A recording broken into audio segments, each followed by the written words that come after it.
When we talk about motorsport, I imagine everyone thinks of the car, the driver, the engine. But all too often, we forget the one thing. And I emphasize the one thing that connects the car to the track. And it's partly because of this that you'll either win or lose. The tire. Be efficient, be quick, be high performing. Zegnova tires.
When we talk about motorsport, I imagine everyone thinks of the car, the driver, the engine. But all too often, we forget the one thing. And I emphasize the one thing that connects the car to the track. And it's partly because of this that you'll either win or lose. The tire. Be efficient, be quick, be high performing. Zegnova tires.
Soundstripe.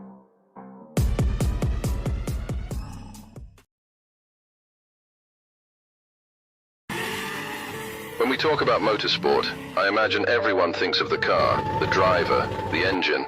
But all too often, we forget the one thing. And I emphasize the one thing that connects the car to the track. And it's partly because of this that you'll either win or lose. The tire. Be efficient, be quick, be high performing. Zegnova tires.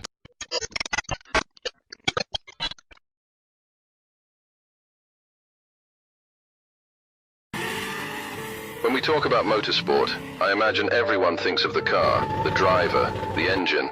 But all too often, we forget the one thing. And I emphasize the one thing that connects the car to the track. And it's partly because of this that you'll either win or lose. The tire. Be efficient, be quick, be high performing. Zegnova tires. Pizza!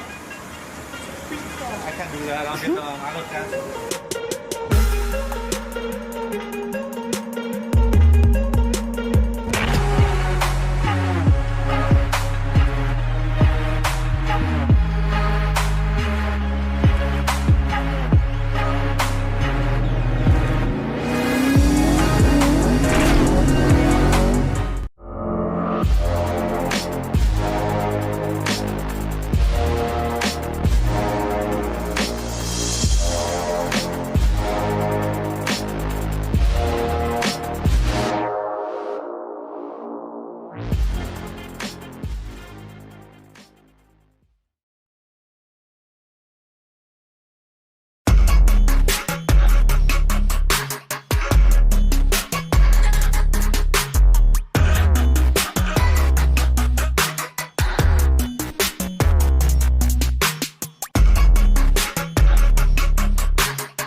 Who knows what was going to happen? It's close to the rain, but, you know, bittersweet. I've been saying with what's happening with Irwindale, oh, my God.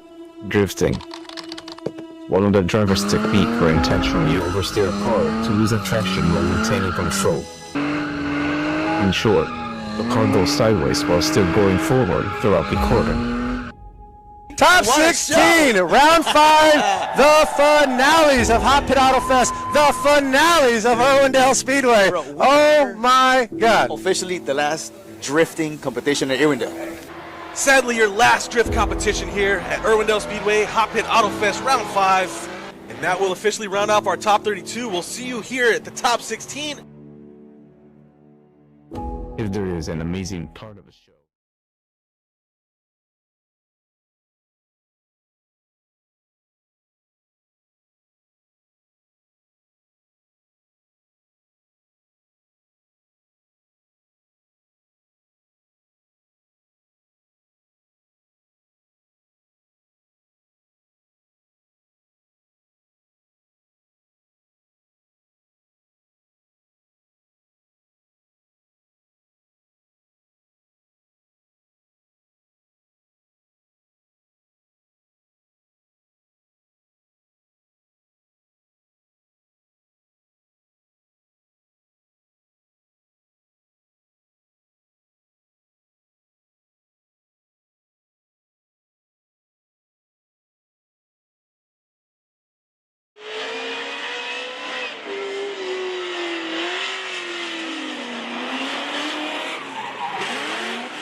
Winners on the checkerboard.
winner announced on checkered flag by interclip?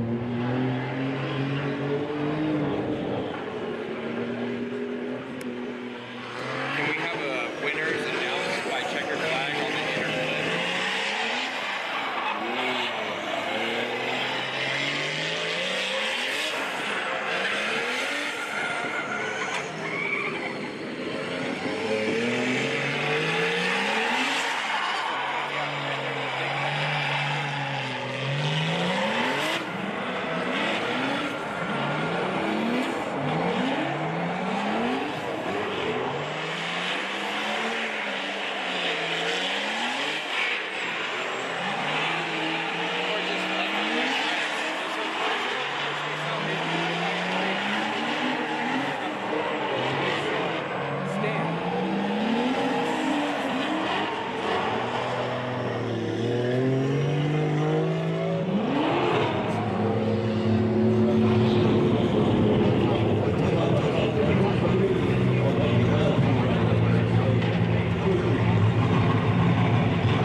Having Costco roll spring rolls, followed by a rotisserie chicken, and we all have to share a chicken bake. You know what's messed up is you need a damn Costco membership to get the hot dogs now, man. Listen, you pay your $50 to pay $1.50. Oh, so Cameron Sorensen moving on. He's gonna actually moving on into the top 32. So these are I believe these are deathmatch battles. Shout out to our boy Adam Kanapik over there, having a bit of car issues. Rome was helping him set up his diff in the pit. Chris Miller and I went through Debo and everybody, pocket checking, see what they had. And drifters are broke. Yeah.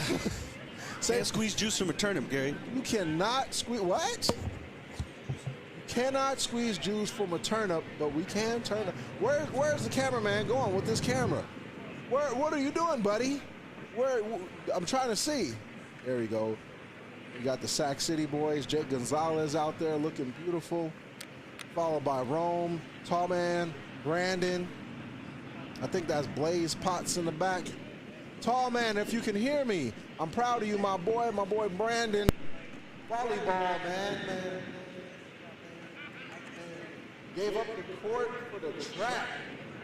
That man's out here doing things as we zoom in to everybody at Jake Gonzalez's pit.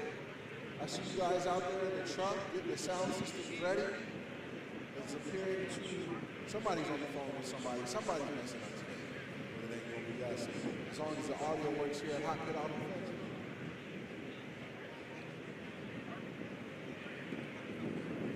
Reading the comments with perfect sound level, guys. Y'all back be better. Gilbert, I think so. Gilbert, if you're at home, type in shopanytimela.com to get the hottest gear and latest people. Hey, self-plugs. Right? If you're looking for anything 3D printed, hit up my boy, Brothers of Destruction. That's right. Printing, I believe. That's it, right? Gorilla Sign. Listen, I got Gorilla Energy drinks. Is that what that is? Those are energy drinks, huh? Man. Wow. Two, bro. Smell my finger. Rome is out here. Rome Charpentier. Rome is out here. Well, that's what happens when you wild and Tom S. Shout out my N-word, Tom S. in the chat. Shout out Valley Drifters, J&E Projects. Thank you, Tom S. We're glad to be back. Snoop Mike.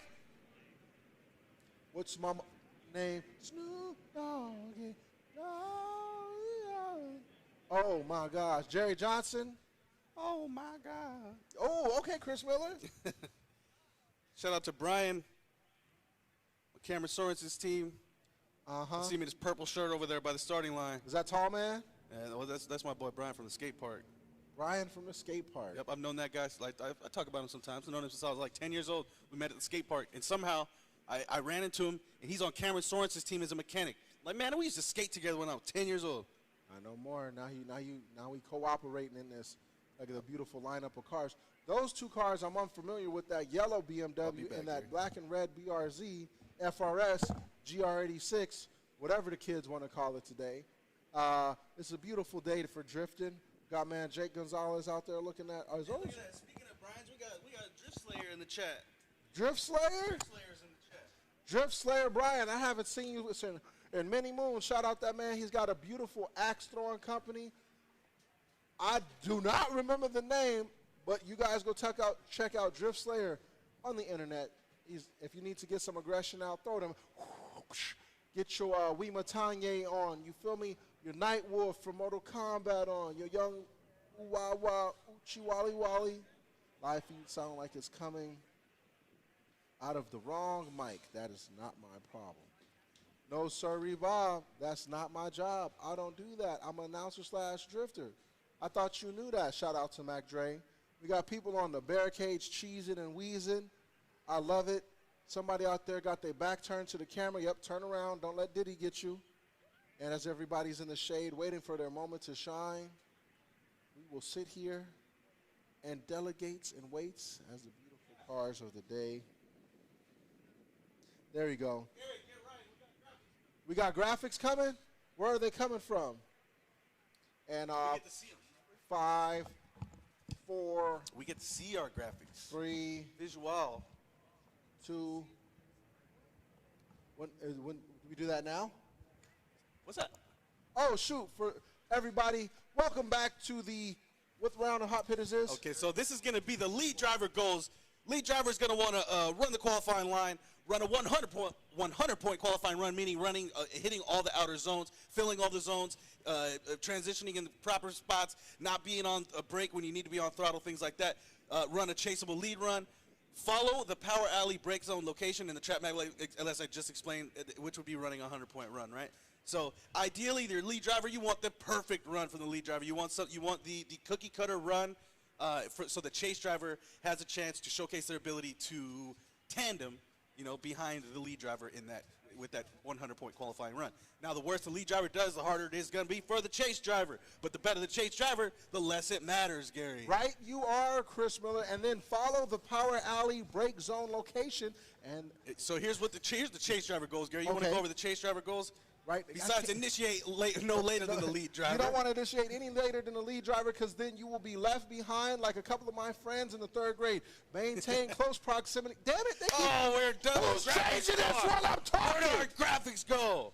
And that was your slight brief. There we go. You want to maintain close proximity to the lead driver with as much duration as possible, meaning whatever they're doing, be on their door because the last thing you want is smoke in your face and you all over the place. Yeah. Match or better the lead driver's angle. As you remember, it's mimicking what they're doing to the T. And the whole thing is if you're straightening out while they're driving, you're not drifting, you are time attacking. Mimic the lead driver's transition and line throughout the course. So essentially, it's just like a mirror finish. Whatever their shadow's doing, you better be 10 seconds before the shadow. What game was that like back in the day that it was like Project Gotham Racing or something like that, and then it like came on the Xbox when the Xbox first came out. Yes. But like after the first lap, it was your ghost. Yes. You know what I'm saying? You want to be the ghost Yes. of the chase driver, but essentially or the lead driver, sorry, but essentially better. Yes. Right.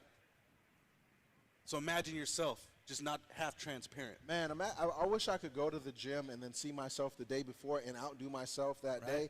Is there more? No, that's it. No, we were good on. Oh, this this is event format. So the drivers are going to complete a single elimination head-to-head, compete in single elimination head-to-head battles. Each battle consists of 2 runs. The higher qualifier leads the first run, chasing the second. So in our seeding, basically in our top 32 in qualifying, the lower, the worse you did, or the better you did, is going to determine whether or not you lead or you chase in your battle. So if you qualified first, you're definitely going to lead in all your battles. You qualified mid-range, it's going to be half and half, things like that. So 3 judges determine the winner or decide to have them battle one more time. But now, you guys are very used to this format. This is the same format as Formula Drift. We have judges. One is it's essentially a line judge. One is a style judge. One is a smoke judge. Essentially, but they all they all put their inputs in here and there. What's this? Incoming, incomplete runs. Incomplete Spinning out, opposite drift. Unsportsmanlike conduct, inactive chase. Inactive chase is obviously self-explanatory. If you're not running, then you're not gunning. Unsportsmanlike conduct. That's something we haven't seen, Gary. We haven't seen too much unsportsmanlike conduct. Only very rarely, and it's under wraps. Nobody's been able to really tell there's ever been any. What would you consider unsportsmanlike conduct? Just doing something kind of shady. So here's the track layout here. If you look at where's our start line? So our start line is going to be a big drag race. Right into that first outer zone, which is going to be that whole bank there, and then you're going to transition into there's a touch and go on the inner clip, back into a brake zone and into outer zone 2. So you basically all the brakes is where you're allowed to slow down. Anywhere else you need to be on throttle or at the very least not on the brakes. In the yellow you need to be basically flying through that. You want to fly through that with as much smoke, angle, and speed as possible while maintaining the proper line. Wrapping it around the media zone, there's another brake zone into the finish, which would be the last outer zone. So basically 3 outer zones that these guys want to fill with as much as smoke, speed, and angle as they possibly can. A chase driver's job is going to be to chase the lead driver, do as good as they can, and try not to get gapped, Gary. And for everybody wondering, yes, same track, always going to be a different layout. So if you came here thinking you was going to do what you did last time, that's wrong. So as you can see, we've added an extra turn to all of this craziness, which means track is longer. Push. The track is longer. Yes. I heard some of the drivers talking earlier. We were talking to Adam Kanapik, and he said he's got a 410 in his car, and this track layout is actually so much larger than Kern County, which he had the car previously set up for the last round, that he's banging limiter just trying to get through the track. So a very long track compared to Kern County. So, yeah, there's going to be only small variances between our layouts because of the tracks we're limited to. But even with what we are limited to, we are still able to come out with very different layouts, very different lengths, to the point where some of our drivers even have problems with their rear end ratio. So definitely lots of variation within the HOTPIT Autofest. For those who repertoire. are mechanically inclined, banging limiter sounds fun, but if your car's running out of gear and you're all the way up there in RPM, that means there's a likelihood for you to be getting hot.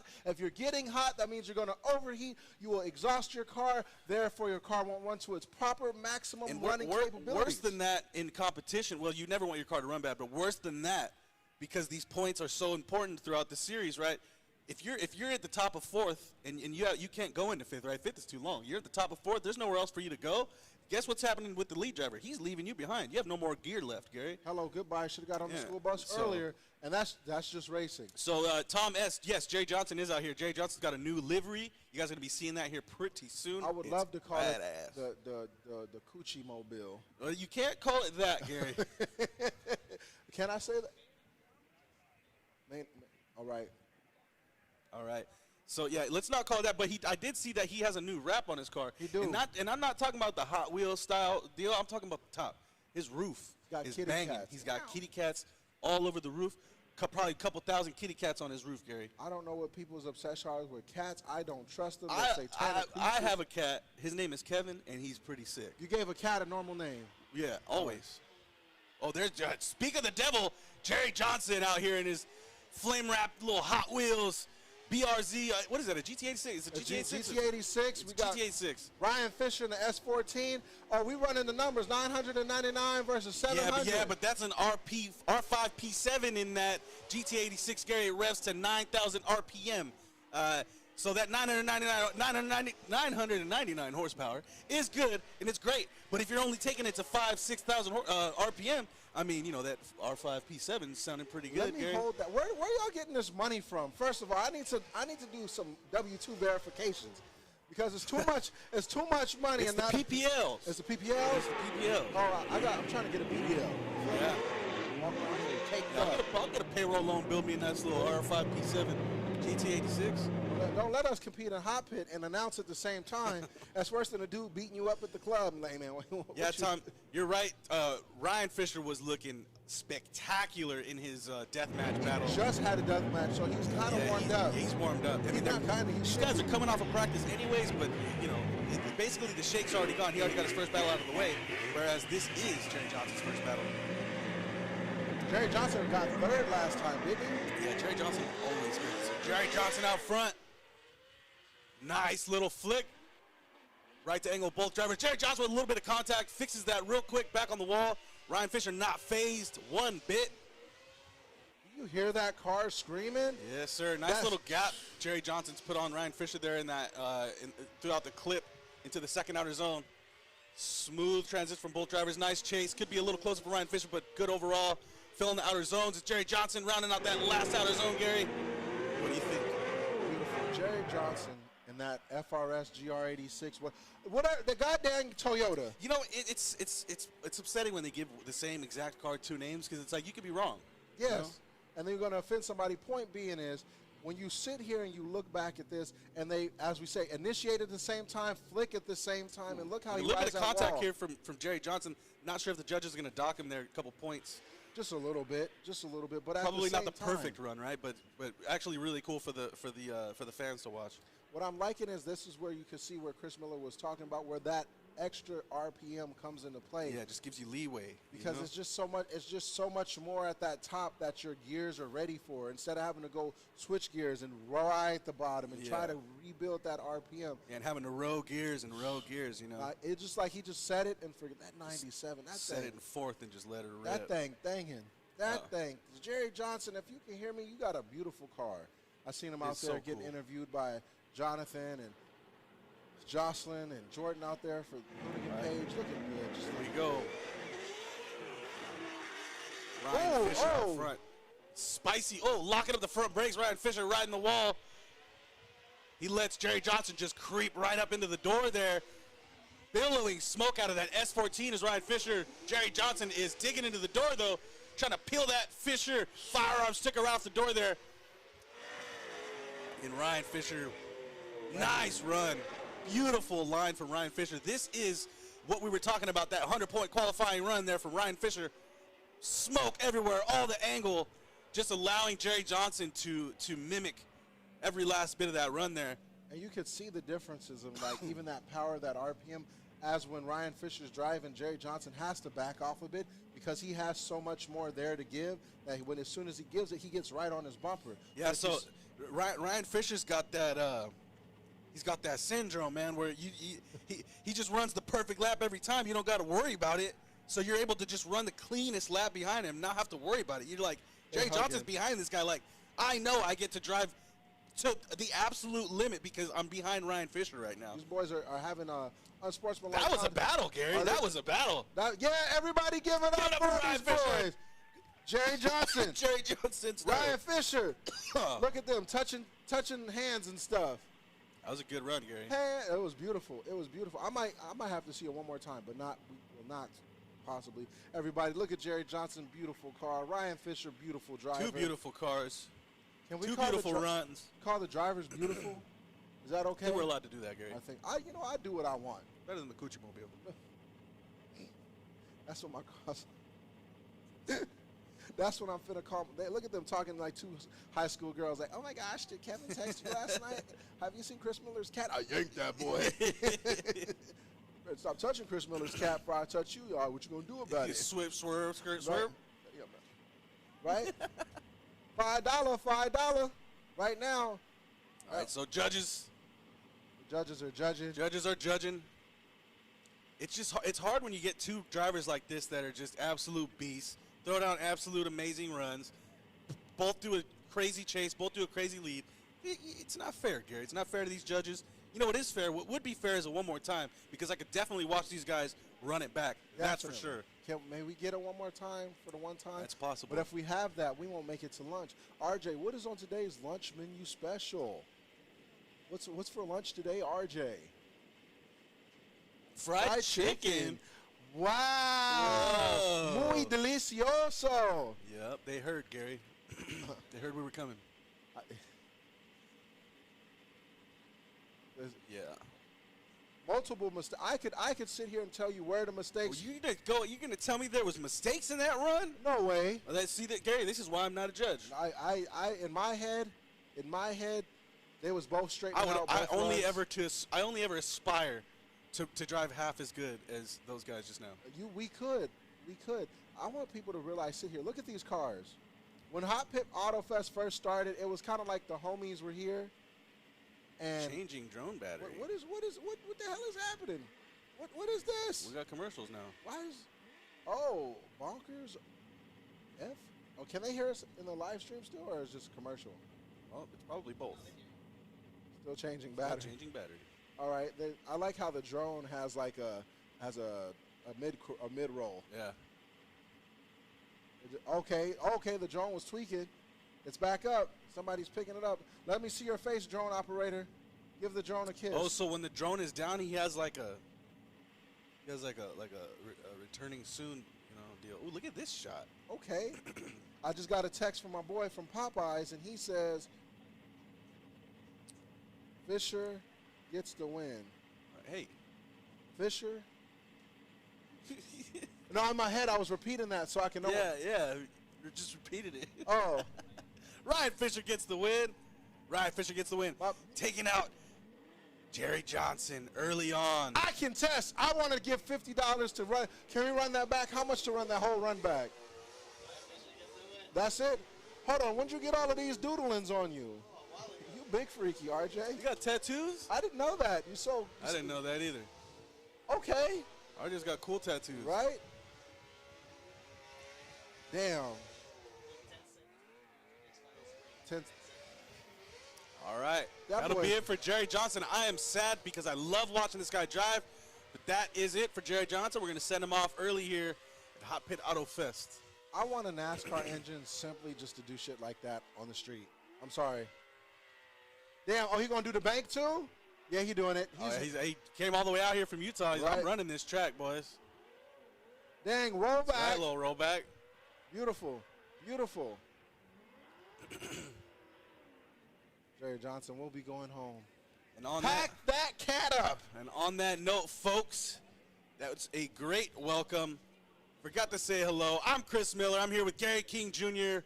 Welcome to HOTPIT Autofest, round 3. Season 4. Season 4.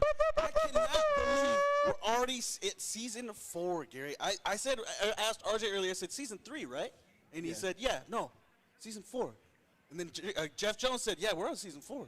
I can't believe it. 4 years of this? 4 years of this, Gary. We almost have a whole hand. Next year will be 5. Next year we get our thumb. We get a thumb, and you know what? We might get a raise. Next year we get our thumb. We might get a raise. Yeah, let's say that a little louder. RJ can't hear you. RJ, So we might get a raise. RJ's face remains unchanged. I see RJ rolling in the Cybertruck. We ain't rolling no Cybertruck. That's all I'm saying. Shout out to Tesla for blessing us with the beautiful Cybertruck. I saw RJ cruising in the Cybertruck earlier. He was cheesing. RJ's like, y'all shut up right now before there is no more YouTube. We will replace you. We got Blaze Potts. Mr. Blaze Potts and baby Jake Gonzalez. I seen Blaze's crew in the parking lot adjacent to this. All right, so Jake Gonzalez in the number 354 S13. He's got 575 horsepower to Blaze Potts' 530. But I want you to realize that's all motor versus. Yeah, so Blaze Potts turbocharged. has that 530 on call. Well, maybe not 530, but he's got the torque basically on tap. Yes. Little Jakey boy's gonna have to spool that turbo up if he wants that 575. And I don't know if anybody's noticed, Blaze Potts actually has a livery on his car. Usually he's just running the orange car. Yeah, he had it last round, or he was. Yeah, he had it last round, I believe. The Scoundrels livery? His car was back up. I don't know if he had all the stickers on there. Jake, it's crazy to see these two OG Hot Pit Autofest competitors. Yeah, man. Jake's aging on us. He's got like full facial hair now. Right? He was like 17, 18 He was now. just a bit little wee baby. Get in my belly! But nevertheless, I wonder what Jake is listening to right now. He'd be having that speaker in there. Yeah, Jake's got like a whole sound system in his back, in the back seat. Probably bumping something. I'd be listening to Young Thug. Horses don't stop. Ooh. They keep going. You're supposed to get my back, right? I don't know the Young Thug. You don't listen to Young Thug. I'm sorry. But we right, are so listening. Jake Gonzalez transitions into outer zone 2. And Blaze Potts, Blaze Potts following really well. Had a slight weird bobble there when he initiated into that second outer zone. But good chase here from Blaze Potts. Really good proximity, and Blaze Potts fell in the outer zone. Not a lot of drivers doing that. Diving back in from Blaze Potts, and Jake Gonzalez rounds out a nice little lead run there. The most difficult thing about this new setup is you need every ounce and every inch of power I feel like and ratio. You can't lift. Yeah, I feel like it's a matter of like, do I use this gear and just bang rev limit, or do I wind it out and maybe lose a little bit of this torque? Not sure, Gary. What I'm noticing is the track is fast until you come to the inner, and then it makes you slow down. Then you got to pick a gear. Yes. What am I going to use in here? Because right here, you see on the replay, they're in the bank. Beautiful. As usual, this bank is always the cornerstone of how we start, but then it's that bobble to that inner bank. And then what happens is this part of the track is where it can get awkward for something. Just a small little bobble right there is what I was talking about from Blaze Potts. And you have to carry, and this part is so long, you have to carry it to the next. Yeah, and that's such a long, drawn-out transition right there. Coming out of outer zone 2 into outer zone 3, you're basically transitioning for 100 feet. That is that, and people are like, well, that doesn't seem long. That's long. Oh, you're dragging it out. You are waiting. Look at Jake's beautiful car, Blaze Potts. Man, that is just a nice little street car. It's a nice little street car. That's a street car now. I think he has all the bells and whistles, the clink clank. No, I mean it's definitely a race car, but I would totally drive it on the street. I think we should normalizing race cars on the street like our parents before us. I mean, I basically drive race cars on the street. So Blaze Potts out front, wide open throttle for Blaze Potts, transitions into that first outer zone there, filling it with smoke. Good proximity to the wall there, Blaze Potts. Perfect transition over those checkers. Just about hitting the outer zone, and Jake Gonzalez right there with him. About a car length away, a little less. Transitioning from Blaze Potts into the outer zone. Let's see if we can get it deep in there. Yes, we can. So Blaze Potts filling the outer zones there, nice and deep. Jake Gonzalez right on the door there. Oh! He flipped the thing. Flicks a cone almost into the crowd. What I want you to do is listen to how Blaze's car was sounding. It's just consistent. That's good driving, Gary. That's throttle control. That's driver mod. Yes. Let me borrow that. But you can see the billow of smoke coming out of his car never stops, which means he's always on throttle. Yeah, and you know when you have control like that, like you're saying with Blaze Potts, he's just right there, just in the money zone on the throttle, right? You give yourself room to play. So if you need a little more, it's there. You know what I mean? While with the turbo cars, it's kind of like you got to either be in it or don't be in it. Yeah, you got to, with the turbo car, you can sort of do the same thing, but you're really kind of hanging out around 90% or more. You can't really go any less than that, and you start losing boost and stuff. But with the smaller turbo, like my car, I can hang out at 80%. I get pretty much all Blaze Potts to the right, Jake Gonzalez to the left. Jake with a new front-looking rear front end. Looks like you got a little update, up fresh on this car. I'm thinking he got a new bumper and it's not painted. Yes. Looks good though. I love right All here. right, so here's going back to the replay. Jake So in the lead. look at really good proximity here from Blaze Potts all the way through that outer zone. As they come to that little bobble right there. There's a small, tiny little bobble right here, but he gets right back into it. I love what they've done. Really, is just this is if you think about this, this is Irwindale reverse, Yeah. or essentially it's Irwindale with the extra step. It is. Okay, I figured it's Irwindale with an extension because usually they would shut it down right about there, but it's more condensed than Irwindale. Yes. It's not as big because Irwindale was big. Irwindale's scaled up just a little bit more than this is. Well, this is perfect. versus Kern County and this, and then, this and then Irwindale. Rest in peace, Irwindale. Man, I can't believe that. So I was trying to buy it, but they wasn't taking my bid of 3 fruit snacks. They didn't. All right, so judges judging. Got Blaze Potts, got Jake Gonzalez. Now, that's a trippy deal there on Blaze Potts' headlight, but I figured that's a camera that little thing probably keeps the camera pointing in the direction he wants it to point. Right? Yes. It's like a little wind deflector thing, like the little rooster on the roof. Got a pin. All right, so Jake Gonzalez gets the win. Jake Gonzalez gets the win. Moving on. Mr. Jake Gonzalez. Give it up for Blaze Potts for showing up and showing out. Always looking good in that FC RX-7. All right here you can see. You get a good look at our top 32 bracket here. You can see we're just barely scraping into it. If you look to the left, Blaze Potts and Jake Gonzalez, that's the battle we just watched. Then we got a couple more. We got Sean Illingworth, Brandon Marina coming up next, and so on. So Brandon Marina is a new driver for us, Gary. I believe he is he's a tech. Yeah, so he was, I want to say, Kyle Mohan's tech. Yeah. Tall man, volleyball man, Brandon. I've known him for years. Really? And yeah, I've known him I remember when I first met him, he was like, hey man, can I help you at your booth? I was like, yeah, bro. I was like, what do you want to do? He's just like, just anything. And now he's a driver. You know what's funny? That's how I met Brandon Marina as well. He showed up to the NRG booth, I think, and he was like, hey man, can I hang out? I'm trying to get into this, trying to get into the mix, and sure as hell, he got himself into the mix. That's how you do it, ladies and gentlemen. And he was like, I was like, hey, bro, all you got to do is pick up some stuff. But the thing is, he didn't say no. He didn't give me. No, that's exactly it. He had the right formula of putting his foot. And that's really cool because a lot of people like me or you, a lot of will get a foot in the door, right? But sometimes you got to make your own foot in the door. Brandon Marino got his own foot in the door. So we got the wrong graphic here. This is Blaze Potts and Jake Gonzalez, but we want to be looking at Brandon Marina and Sean Illingworth. I've never seen Brandon has come to our events and drove. Brandon being in the E36, Sean Illingworth being in the 350Z. Personally, I've never seen Brandon Marina drive. He's come to our events, but I've never got to see him drive. Brandon in a BMW powered BMW. So the M50 Turbo. Sean Illingworth taking a page out of Rome Charpentier. Charpentier. What's that guy's name? I can't. Sam Magmugi. So Sean Illingworth's going to lead for us. We get to see the debut of Mr. Brandon Marina. In the Garagistic E36, number 3 garage. That's our 3rd Garagistic E36 out here. They're out here making names for themselves. Here we go. Okay, Brandon. So dives in, Brandon. Okay, so Brandon's got hands. I didn't know. All right. That's you. Okay, Brandon Marina. It's Sean Illingworth laying it out there for him. Oh, contact for Brandon Marina being a little too aggressive. Get back in there. Sean Illingworth's going to take this and run with it. Said I was already having a good run. Thanks, Brandon. See you later.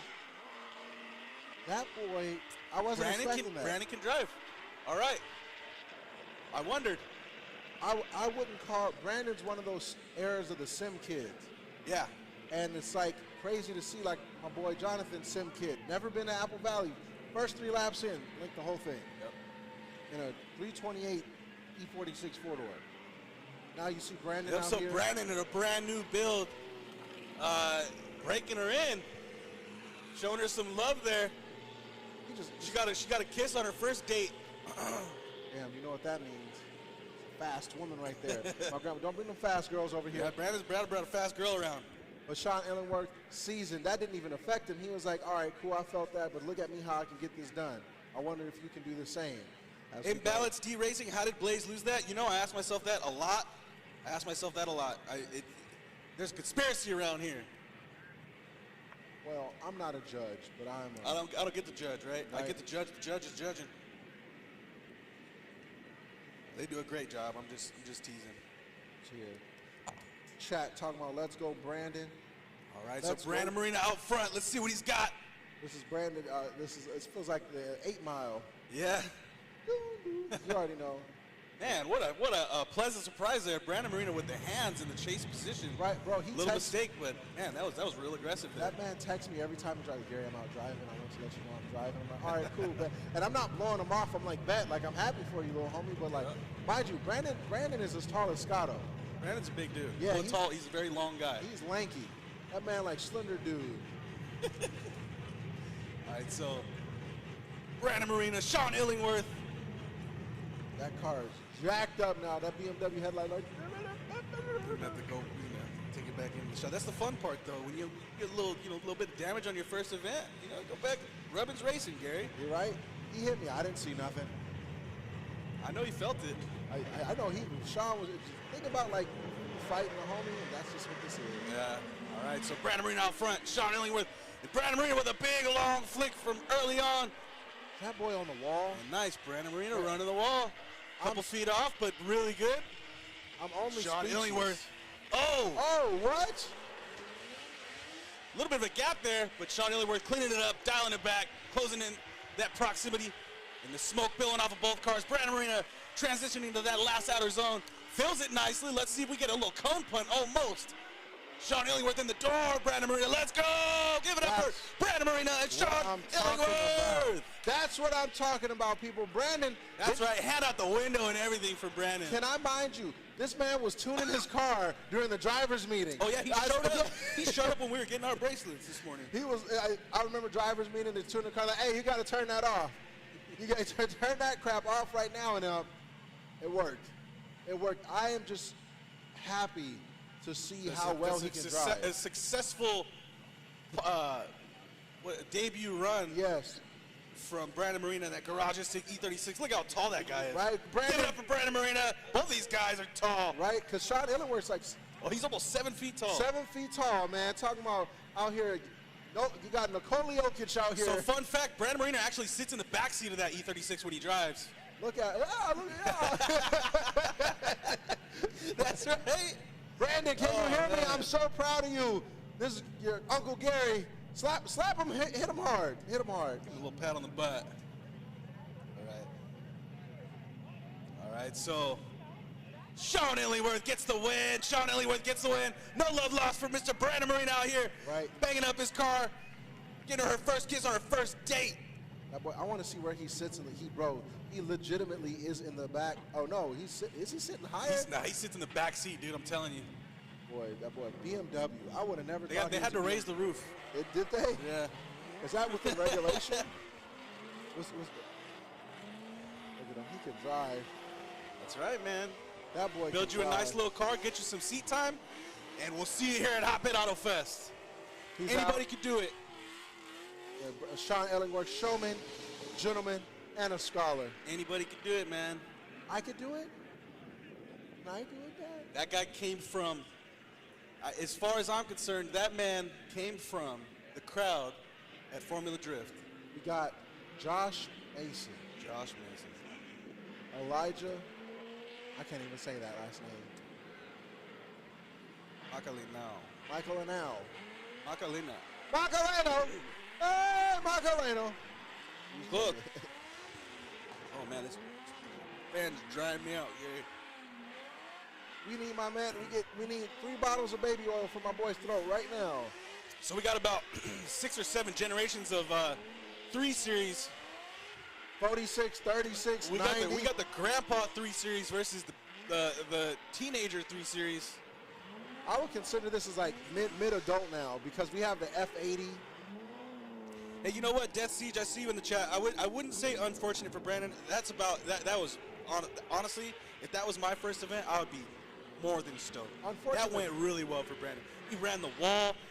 He got contact with one of the drivers, kept it on, and was able to finish his lap out. I mean, man, he showed out today. If you want to be truthful, he kept up with a prospect driver. And he kept up with that was a prospect driver. Yeah, that's Brandon. That's Brandon was driving with a prospect driver there. It's like Sean Illingworth is proven. It's in the water. Josh Mason getting right to it out front, and we know he likes to flick it early. Josh Mason in that beautiful Wise Fab E92. Man, look at him just hanging it out. I don't know what he's got going on with the angle now, but it looks like he's got just a little bit more, or maybe he's using more of it. Bro, what did he turn on the smoke just now? Yeah, he said, Elijah, hold this. Elijah cannot see. He got so much angle that smoke is coming out from the front, all the way from the front of the car, basically. That Elijah, is this, I believe, I haven't seen Elijah in competition here at HOTPIT.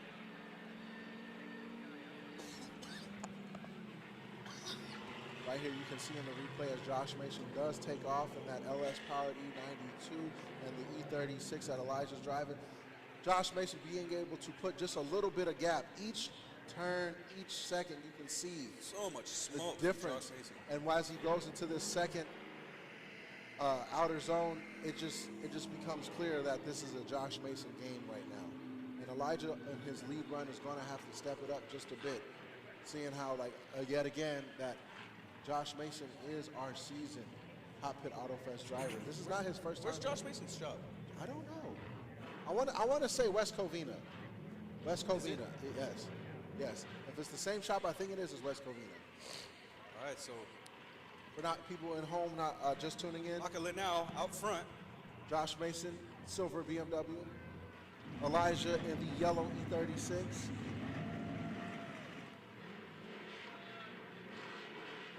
Drivers going now.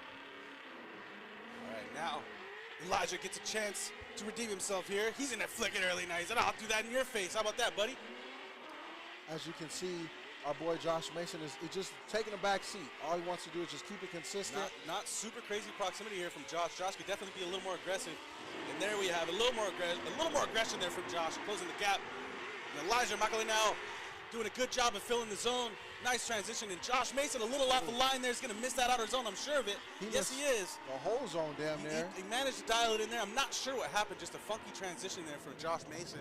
Something don't sound right with that vehicle. It sounded a little bit down in power.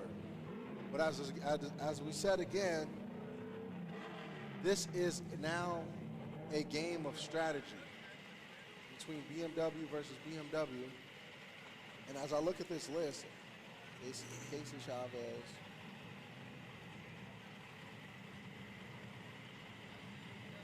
you're right. So Jerry Johnson is out early. Josh Mason's got points. So if he gets taken out in early as well, we got a big points shakeup for the championship, right? Yeah. So RJ making a very good point. If Elijah Makala now happens to take out Josh Mason here, we have a very big shakeup. Who knows who can take the championship? A lot more people in contention at that point.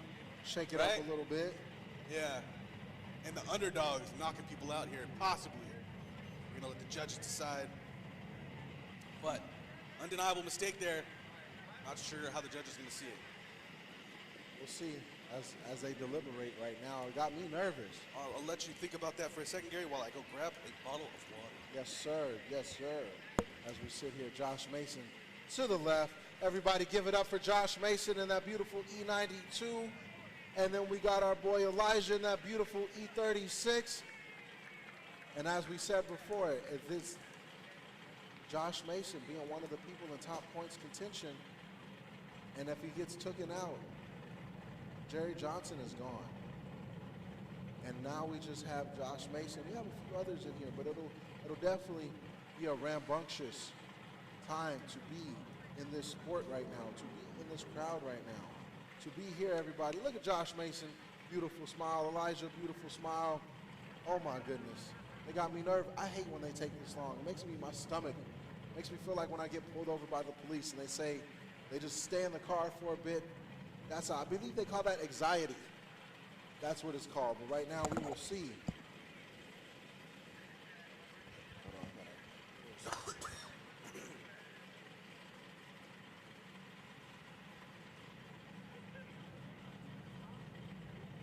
everybody in the live stream.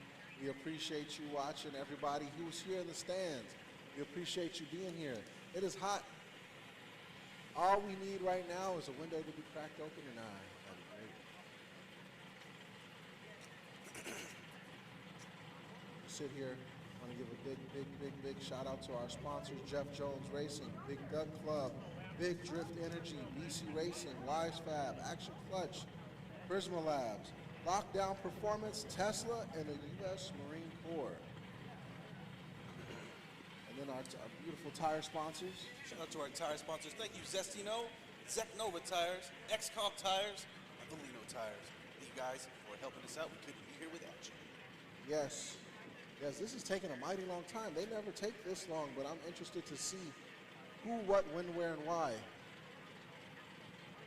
Well, Gary, when there's such a big potential for such a big shakeup, right, with the outcome of this battle, I feel like the judge is going to just take that, be that much more careful. So if they're going to make this big of a decision for the series, they got to be sure about it. You know what I'm saying? Yes. You got to be sure they're not shaking up the points just for you know, happens just for whatever's sake. I don't know what sake I want to use there, Gary, but just to do it. You know what I'm saying? If they're gonna, it's kind of like a UFC fight, right? You watch a UFC fight and you're like, oh, there's no way that guy, you know, that he beat the champion. It's like, no, it's got to be a lot more convincing than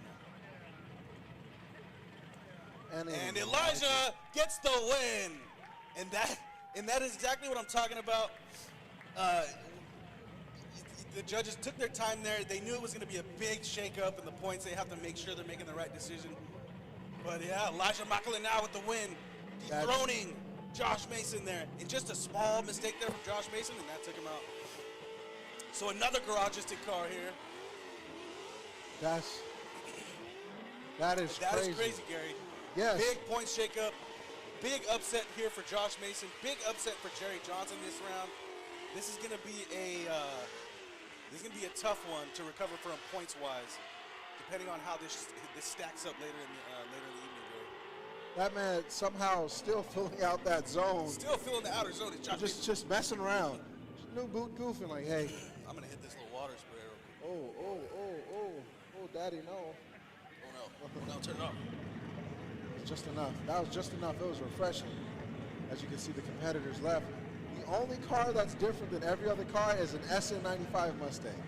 Everything else here is a 240, and there's a sprinkle of a Z here and there. Now, there's some Z action here. Oh, and Kyle Mohan's car. And then we got Kyle Mohan. All right, so going next battle here. Casey Chavez in the garagistic E46, and then Chris France in the GT86. Both LS powered. One's a 454, one's a LS3. Around the same power, damn, no, it's not. Casey 550 torque. The other one, similar. 510, 485 torque. Very similar power. Totally different cars, though. It's crazy to see the difference in builds, like the level of build, right? You look at that car and you're like, oh, look, GT86. But then you look at Jerry Johnson's car and you're like, oh, GT86? Right? You know what I mean? But they're both GT86. Yeah, but then it's like, oh, it's a BRZ. But even from here, just something about it is just different. You know, like Jerry Johnson's car versus that car. Just the level of build is different. You got a NASCAR engine versus this is just pretty much an LS3. You could just get off the there's block. There's no giant plenum intake sticking 8 inches out of the hood. You know what I'm saying? That was a big filter. As I call it, the coffee. I call it wedding cake filter. Wedding cake? Yes. Slice it up. And all the CFMs, Gary. So Casey Chavez out front. Casey Chavez leading, and he's right in the wall as Chris is lowering the bank. Casey Chavez transition. Ooh, Chris France is trying to play catch up right now, but Casey Chavez in that 454 power, and Chris France spins out. I saw it happen. He got he held onto the angle just a little bit too long coming off of the wall, and it just upset the rest of his line. Casey Chavez just cruising into a sunset. Just using his veteran status here. Said, I'm comfortable. I'm chilling. I got this. It's seat time. It's HOTPIT Autofest seat time. Seat Time Autofest. Seat time Autofest. Super prices, super selection at Seat Time Autofest Superstore. I see Lucas. Lucas, where's he at? He's over there. He's fist pumping now. There you go. City, I would look at this replay right here, like Chris Miller says. He lets it hang out just a little bit, and then he comes out. Just upsets the rest of his line. Just timing wise. It's rhythm. It's rhythm. When I love when drag racers come to me and they're like, drifting's so easy, I could do it. Like I could drift this. I'm like, yes, you could drift this parking lot, but could you do it precision? Yeah. Could you precision drift? You know, the first time I surprised myself because I thought I was just one of those guys that like, I can get the car to go sideways and kind of like hold angles and stuff. But then balcony, I was like pinned in third, and I was like, well, I don't know, am I gonna hit the wall? And I decided to run the wall. Like, oh, I can pick where I want to. I can actually pick where I want to go. And yeah, I learned at that moment that I was steering the car. So Chris France out front. Casey Chavez gonna chase. Casey Chavez not following that fate. He's gonna use that opportunity to dive in, try to close the proximity here. Chris France doing a great job in the lead. All Casey Chavez has to do is just complete his run. Yeah, so Casey Chavez just kind of hanging around, doesn't really need to do much. But Chris France doing a whole lot, letting it hang out here, lots of smoke. Perfect transition, filling that outer zone, just about, got 2 tires in there. Chris France rounding out just a very nice lead run. If only that he didn't hang on to just that tiny bit of too much angle in his chase, might have had a different outcome here. Would you say it's safe to say we kind of know who the winner of this is? Yeah, I mean, rules-wise, this one kind of decides itself. But Chris France showing us that he does have what it takes in his chase position, in his lead position there. The bumper's coming off. Drifters, they're having Wait a minute. I know I messed up, but I can drive. Check it out. Right? I just want you to know. Here you go. I just want you to know There's that a little lap for you guys. I'm capable of this, because some people are like, oh man, this brother, this stop talking mess. Just drive. Just drive. Look at that, right in the line there. Nice line there from Chris France. Casey Chavez, not bothered, said, all right, man. I'll see you in the 16, brother. And for people that don't know at home, one of the rules is, if you notice, Chris France did spin out. And Casey Chavez gets the win. Chris France unfortunately spun out on his first run, which is meaning all Mr. Chavez had to do is make sure he completed a full run of drifting, and he will be going to the top 16. And no showboating, no nothing, just simple. Just thank you, everybody. Valley Drifter says, no and then. No what? And then? And then what? No and then. No and then? And then. No nothing. No. All right, so we're spinning, getting dizzy, Gary. All right, so Cody Breinstein and Nathan McGuire. Cody Breinstein in the Bright Racing, the bubblegum car I like to call it. 498 horsepower, very specific, and also another very specific number there from Nathan McGuire, 458 horsepower. I thought we were rounding up, right? I thought we were doing 60, 70. I'm from 460, 500. You gonna throw in your 8? Huh? Oh yeah? So you're giving them, you're doing the exact numbers. All right, so we're getting detailed here. RJ said, I made those, grabbed them. I put those numbers in. A Mustang versus a 240. We got a 90 show hand. I'll tell you what, on track, that thing looks crazy. If I saw that thing on the street, I would run for my life. Which one? The Mustang. Why? I'm out of there, bro. Because if somebody drives that thing on the street, I already know they blast curbs. I already know they're curb blasters. Oh! That's it? Later. I'm writing that down. Curb. But, you know, as a track car, very sick. Very esoteric. Esoteric. Damn, that's a big word of the day. Who's Nate? And why are we shouting him out, Hannah's room? Why should we shout out Nate? I don't know Nate. Hey, shout out to Nate. Who's Nate? I don't know. Hannah's room. She said it. Why is Hannah in her room? Tell her to escape. All right. Cody Breinstein out front. Bright Racing S13. Mind you, he flipped that car last year. Yeah, I know. And you know, man, I barely bounced my car off a hay bale, and you can see it from a mile away. This guy rolls his car, and his car just looks all sick. I got hay bale stains on my Cressida from 3 years ago. quarter panel's never going to be the same. No. And they don't make a wide body for that one. Oh, she's talking about she's talking about Nathan McGuire, dude. Oh shit. I thought it was somebody in chat. Right? Cody Breitenstein driving, Nathan McGuire right behind Cody Breitenstein in that Mustang. Cody a little shallow on the wall, still keeping it into the zone, going as they connect. Ooh, smooth transition right here, so you can put it right there. And he goes a little bit off. And the Must is crazy because one's shallow and one's too far up top. As they come to this next one, let's see if he can get in that one. And Nathan McGuire. No. Oh, Cody Breitenstein shuts it down. And Nathan McGuire just barely catching it. Hey, somebody grab his headlight cap. A pink one's going to be hard to find. I don't think he's going to be able to find another one of those. My soul clinched a little bit because I'm like, don't crash, don't crash. Your soul clinched, Gary? Is that what clinched? My soul clinched. So we're calling them souls now. My sphincter. Let's go get that headlight. My doo-doo canal. There we go. Yeah, let's go grab that. That's going to be a rare. I'm sure that's going to be a rare piece there. Right. Or maybe even custom made. Bro, this hot weather, these leather seats is not a good combination. It is. You know what? I feel like they're playing a prank on us. Thin shorts. Leather seats in the hot room in here. I feel like they're playing a prank on us. And next they're gonna feed us mashed potatoes and gravy. A bucket. Ooh. In a bucket. Let me stop. Getting off track. A KFC bucket full of mashed potatoes and gravy. Just put a straw in that bad boy and drink it. Oh man, that sounds crazy. Ooh, with a boba straw. Oh yeah, that.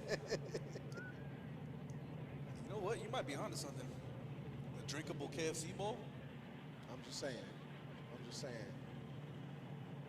All right, so Nathan McGuire out front. Cody Breitenstein chase him down. That drippy, bright racing S13.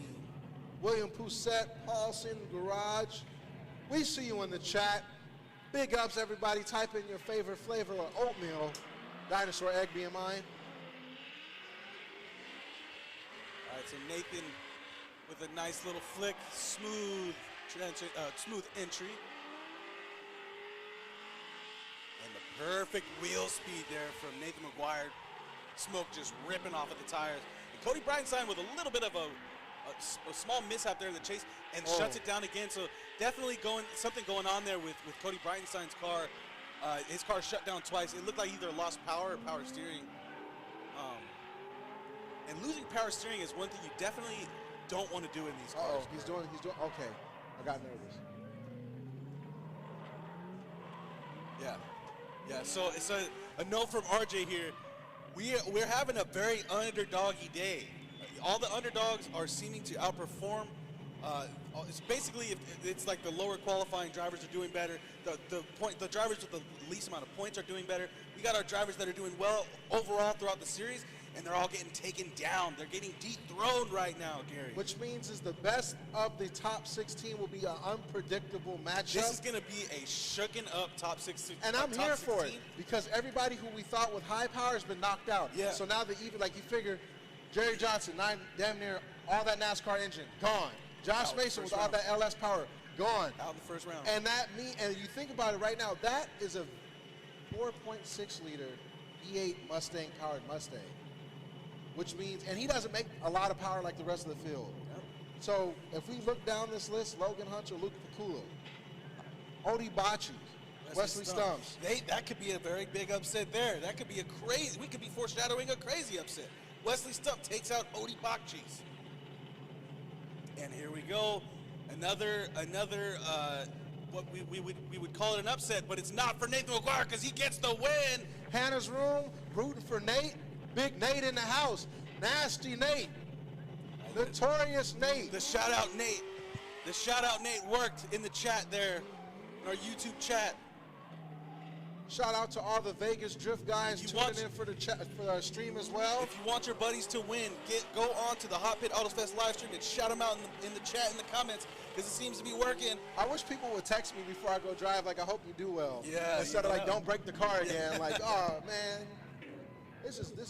It's crazy that I sit here and I look across and I see RJ, who used to compete in the Drift League, and now we have our own series here at HOTPIT Autofest. So here we go, looking at the next battle, Gary. We got Luke Picula and Logan Hunter 600 horsepower versus 500 horsepower. We got really very similar builds here. Two different chassis. Hold on. Logan Hunter was the dude that flipped at the first round in the S14 Yes. in Yeah. the Whoa. car. Logan Hunter is in a different vehicle. Is that your car, RJ? That's your car. You know what, RJ, what's it going to cost to borrow I was your going to car say, for that's the a day? big Duck Club car. Right? And he, you know what? Oh.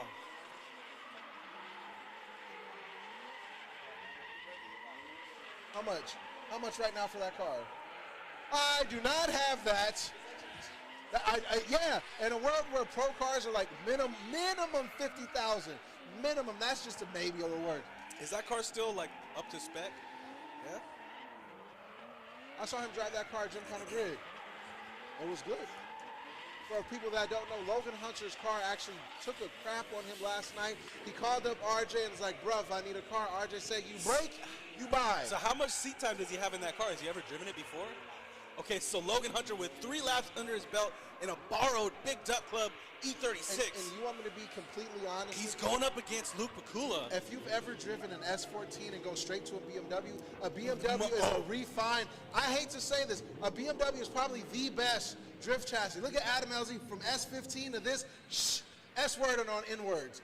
And now, You know what though? I will say that in my experience, it's not that. I went from the first car I drifted was an S13, and then I tried an E30. that's why E30 is technology. That was not good. That was not a good experience. That's what I'm saying. It's not a comparison because Yeah. the E36 is the right chassis. Like an E30 is like, I can do it.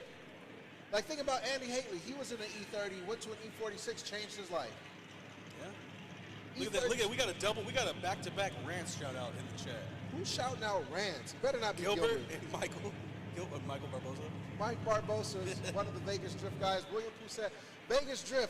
Is Mike Barboza a Vegas Drift guy? I thought he was from Florida. He's from Ohio, but now a resident of Vegas. And as the JDM Look at Luke Pakula firing like a rocket out of the starting line. Logan Hunter, not to be mistaken, but Luke Pakula, one of those guys, seasoned. As you notice, those big-ass VSKFs in the front with the Yeah, cast. you know what though? If I'm Logan Hunter, my goal right here is just to put points on the board. Yes. I'm just trying to get points on the board. If I don't make it to the top 16, no big deal. My car's blown up. I just need these points so I still in contention for the championship.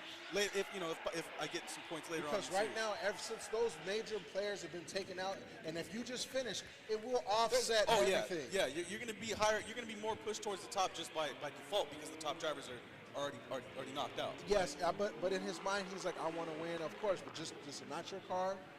Just of course, he completely- wants to win. I'm sure if he can squeeze it out, he's gonna.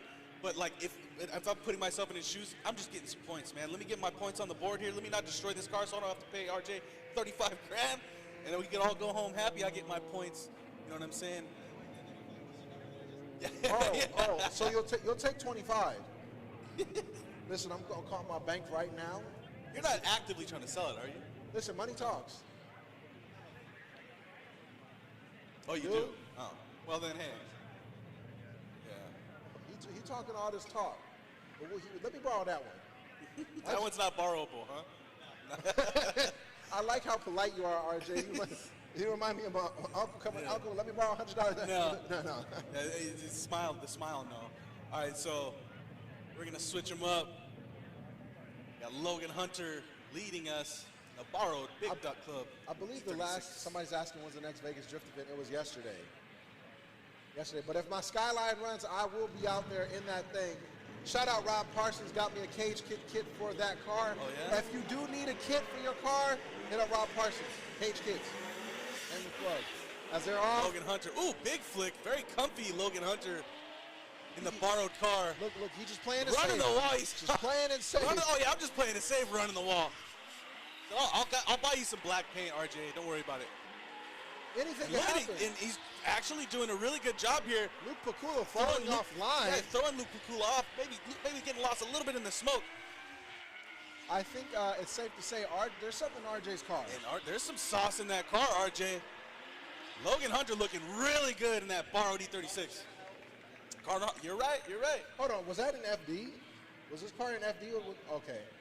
No, he means here. Pro spec? That's pro. It's pro in the All name. right, so Luke Bakula. I'm not and dissing Logan my Hunter. boy RJ. RJ, y'all got any shirts in extra large now? Sorry, guys. Luke Bakula, Logan Hunter. Remember, Logan Hunter, our main goal for Logan Hunter is just complete. A lot of people here would not be able to complete a lap. Yep. Hey, shout out Hannah's Room for starting the shout out system here. If you want your homies to win, you just gotta come shout them out in the Hannah, HOTPIT can you Autofest. shout out the R34? Give us some good juju. Because the people. Shout out to my wallet. Can somebody shout my wallet out?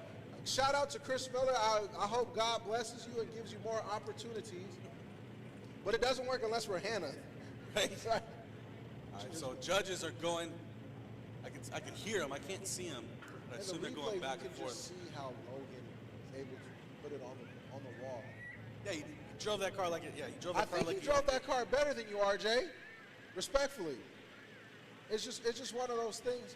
Like, sim kid. Did he come from a sim? I want to say most of these kids are sim kids, and once they get in the car, it's just that much easier. Because they got that effort gene. Mm-hmm. Like, I don't have that anymore. I got to think, man, if I mess this car up, that's 3 weeks out. Yeah, I'm too far outside of my skateboarding era to like my effort gene is gone. Yeah, I'm more like it's like I'm scared. You know what? I'm one of those, like, let me show up to the event for 2 hours of solid driving, pack it back up, and go home. Yeah. Like, I can't, but you took you 2 hours, I don't care. More laps. Yeah, a couple laps, then you go home. Man, I did it. Shout out to Slide Through News, the only drift news channel. Hannah says, I only use my abilities for Nate. He knows the BTS. Shout out Baker 3. Shout out Baker 3. Baker. This is what happened when you mess with HOTPIT Autofest. You get top tier driving. What does he say? Switch front side flip, no slide. Wow, okay, we knew that. My pen's not. So the winner is Luke Bakula in the JDM Booger S14, squeaking that out. And man, Logan Hunter giving him a run for his money in the Big Duck Club E36. My pen stopped working, Dad. Switch front side flip, no slide. Do you remember that? That was Knox Godoy. I just watched. What was that movie? What's the skate video where the staircase blows up? Staircase blows up. Like they have. Oh, sorry. Before we get to our Odie Bachis and Wesley Stump. Odie Bachis with close to, actually more than twice the horsepower of Wesley Stump. More than twice the horsepower. I want you to remind you. More than twice the torque. Odie Bachis is right now the top 3 drifter consistently in the world. Always. I've always said that about Odie. I've always said he's not.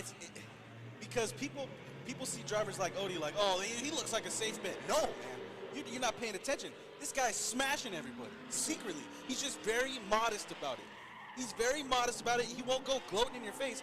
He'll just go take his points and go home. And the thing is, he looked like a librarian. That's why. That drives like a barbarian. Exactly. That's the difference. Nobody understands. Everybody, they look at him and then they go, "Oh yeah, that's Odie." But then you don't pay attention, bro. Pay attention. You just stare at Odie long enough, and you're like, "Oh my God, what's going on here?" Shout out Will Posset. Fully Flared was the skate video. Fully Flared?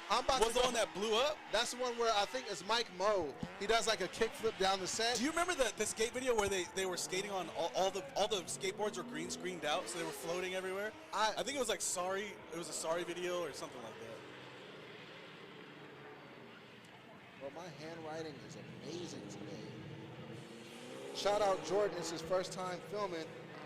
Hey, right. Shout out Jordan, new hooligan employee to be. You know, I'm gonna just tell him, let me run it. Let me run it for a year. Let me just run it for a year, and if it don't work, you can fire me. High key. What? Let me run the Giant H for a year. Oh, right. Like, let my decisions flourish. Yeah. Not that they don't. Let me stop you for the year that they're watching. Odie Bachis in the S13. Wesley Stump's in that beautiful Z. You can't see that there's a Wesley Stump with almost a backy onto an accidental backy into the bank. But you know, if you have half the power, you kind of gotta guess that you gotta go wide open to get you. And look at Wesley Stump. Do you hear? That is a Z with a Z engine. And he's making it happen.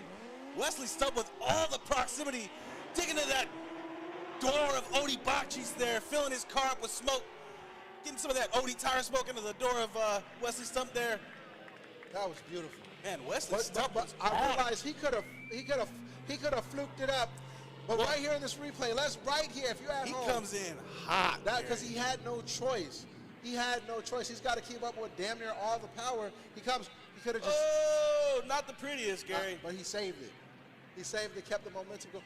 Notice, Odie professional just kept us like, I'm here. Yeah. All the time, every day, by myself. Man, Wesley Stubb, if you go back and watch, man, I wish we could watch it again, but in both outer zones, Wesley Stubb is so 100% that he almost does a backy in the first initiation, and then going to the last outer zone, he does the same thing. He over-rotates just a tiny bit, but catches it to where it wasn't even a bad thing. It almost looked sick, like he threw another backy into the second outer zone. I love watching Odie drive because if you notice on the replay, wherever he puts his wheel is on the line.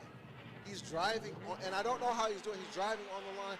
Wesley leads, Odie follows. Let's see what Wesley's initiation. A little flick of the wrist, and he's going to ride that wall. He's getting a little bit. Oh, he bumps the wall. Straightens out a little bit, but keeps his momentum. Just notice how Odie Bocce's is just playing it cool.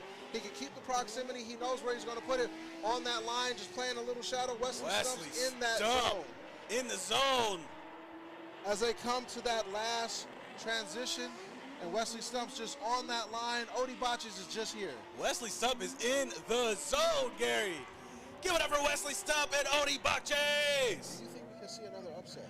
Man, I do, Gary. I would say yes if, hold on. I would say yes if Wesley didn't. I'll tell you what, I don't know who won that battle, but I would not be surprised if Wesley Stubb squeaks it out. I 100% wouldn't be surprised. I would say two determining factors, his entry following Odie, and then his lead where he bumps the wall but then straightens out a little bit because it is Odie's job to mimic the lead driver. Mike Barbosa said Odie's reading his favorite novel while in chase. For sure, yeah, Odie's probably like doing his taxes, he's like texting his wife back. To my fairest love, I would like to say I declare that I won this battle. Using one hand and one foot. I just imagine him drinking tea. And Odie Bocce's. And Odie Bocce's gets the win. Odie Bocce's gets the win. The only, Wesley Stubb had such a good run there, and if he didn't overcook it in that chase run, I promise you he could have won that. Because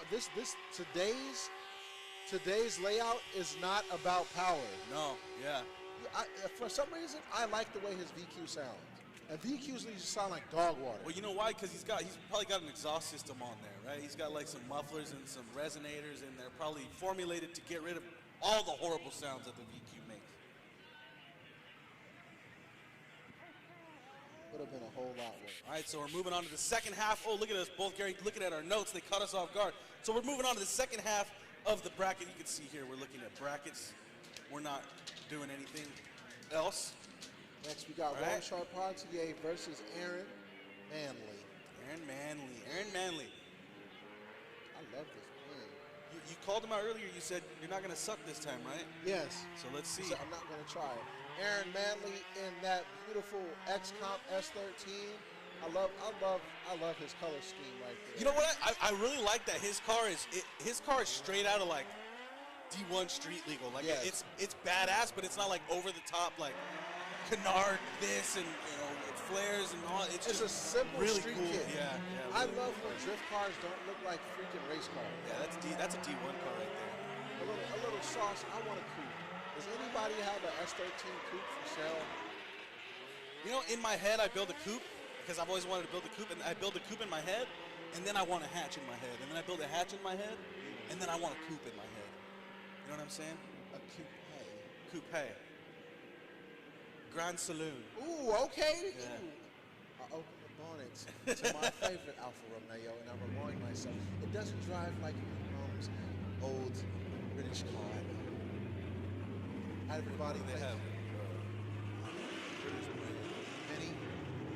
something more than Triumph. All right, so Rome Charpentier out front. Got a big gap here from Rome and Aaron Manley. Actually, shut up. I'll just dive in here. Okay, so a little mistake there. Oh, Aaron shutting it down. Not sure what's going on. Maybe having some power issues.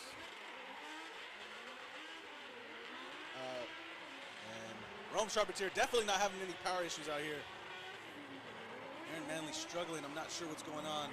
Aaron's car isn't Aaron.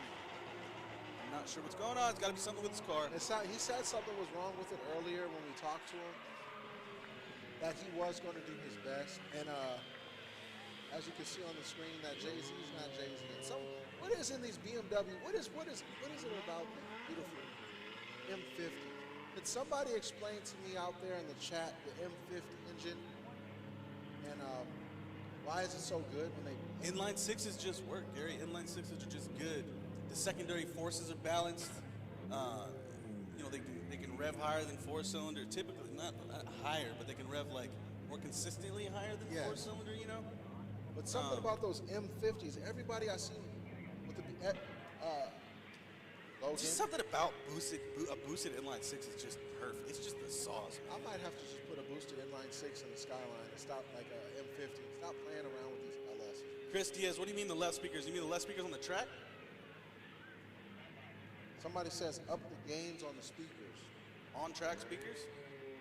Aaron Manley will lead. Rome Charpentier will follow. I love these color schemes.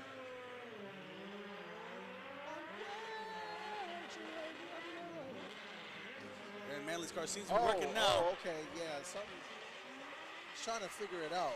That's the thing. Oh, maybe not. Nope, he's going to straighten out. Something's not right. I think he only has like second gear or something. Think so?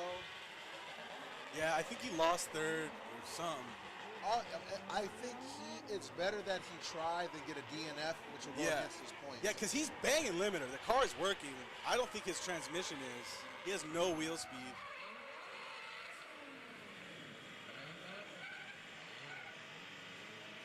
Or something's happening when it loads up.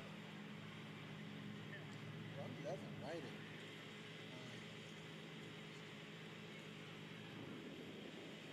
I can't spare Dearest. Dearest? You can't spell Dearest? A-R-S-T. That's Dearest. Oh, we did the math. We figured that. We did. Bro, you need some sun on them legs. You look like SpongeBob right now, my boy. All right, so making it official, Rome Charpentier gets the win. Rome gets the win. Rome Charpentier is not sure what happened to Aaron Manley's car there. That's what I think. I think he's in second. I think he was in second the whole time. Maybe he needs to borrow RJ's car. Maybe he should borrow RJ's car. I'm about to say, are you a drifter out there who keeps having mechanical issues and you can't quite RJ's Drift Rentals. That's right. Big Duck Club Rentals right now. Big Buck for $1,000 a day. You can borrow his car, but if that's not a bad deal. I'm just saying, RJ, I'm trying to help a brother. I'm trying to get you paid. I don't even want nothing, just a kid. You can make a living off of that. Right? Well, if RJ told me $1,000 and I can borrow his car, you know how much money I can save in my program? Hey, if you rent it out every weekend, you're making $100 grand a year. You know what I mean? Yeah. There's 52 weekends. 4 times. You gotta figure maintenance weeks. RJ, I'm saying. It's not a bad deal. RJ, you gotta give me a discount though. You know what I'm saying? Oh, I'm about to turn pro. Shout out, Joe. All right, so Alexander Quiros versus Eric Welch in that lockdown Welch. performance. I was about to call him Mercedes. Well, you know what? I like this battle. I like this because we got a Mustang and we got a Corvette. And the way that I just love the way battles shake up sometimes because we've had all these BMW S14, BMW S14, BMW S14, right? Oh, we'll sprinkle in a Z here and there. But then we get a Mustang and a Corvette at the same exact time. I love it. This is my hardest choice as a person. I want a Corvette and I want a C6 Grand Sport or a GT Mustang. I want a C5, man.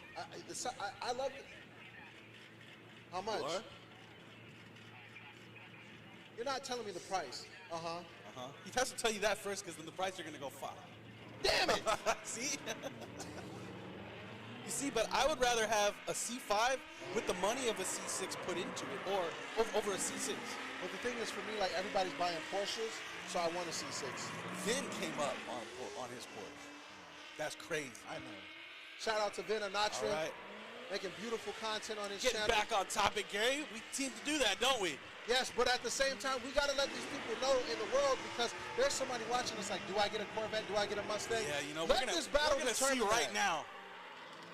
if you do get a Mustang, remember you got RTR and you got Justin Pollock out there who helps with these cars. If you get a Corvette, you got Matt Field, you got Matt Field, and you got Matt Field. We got a couple Corvettes out here. We got Josh Stewart too. Josh Stewart. It's from Vegas. Got a couple Corvettes, Gary. But I'm talking about in the performance world, like who can help you do that? Those available. Build a Corvette? Yeah. Same price. Same price. Well, the thing is, there's not a lot of drift support for the Corvette, but as far as aftermarket support, I mean, it out-supported. The Corvette's out-supports any drift car by far. And they're off the lockdown performance. Mustang versus. Maybe not the E90 or E92 too. Not at all. E92 as well. This is a good battle right here. Lockdown performance. Oh, big flicks from both drivers. Both of them hanging on to it. Eric Welch out front. Alexander. I was about to say Quiznos. Alexander Quiroz diving in. Good proximity from Alexander in a really smooth, not the fastest, but a really smooth, smoky line there from Eric Welch. Yes. And I don't mean it was a slow run either, but just allowing Alexander Quiroz to close in there at the end. Anybody watching this, they may think the driving's a little bit slower. It's slower, but it's longer. It's just there's just more ground to carry. More ground to cover. So it's slower visually, but it's a lot more driving dynamics for the driving. Valley Drifter says if you get a Mustang, it's Pit Supply Company. Gilbert trying to rent out the S13. That is a strong no from Senior Chunguez because that's a no, sir.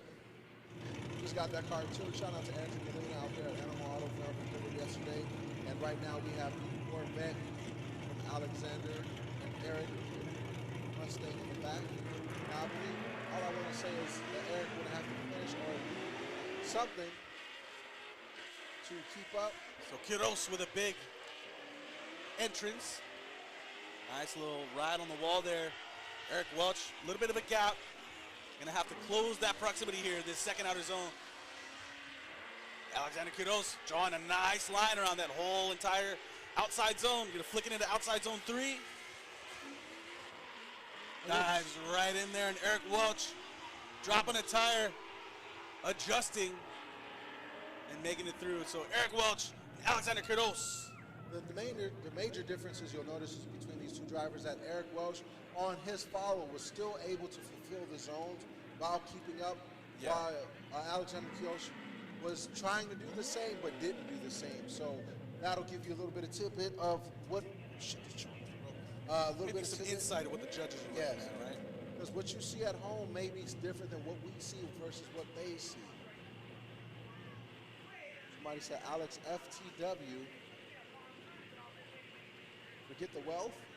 Forget the wealth. That's the world. As we sit here, everybody looking at the lockdown performance Mustang that Eric Welch is driving. I hear the judge yelling. They're yelling. Alexander Quiroz. I love That's funny. Great series. They do not need to remake those movies. No, they were great. They're perfect. Perfect where they're at. They're just old enough to not be cringe. Right? You know?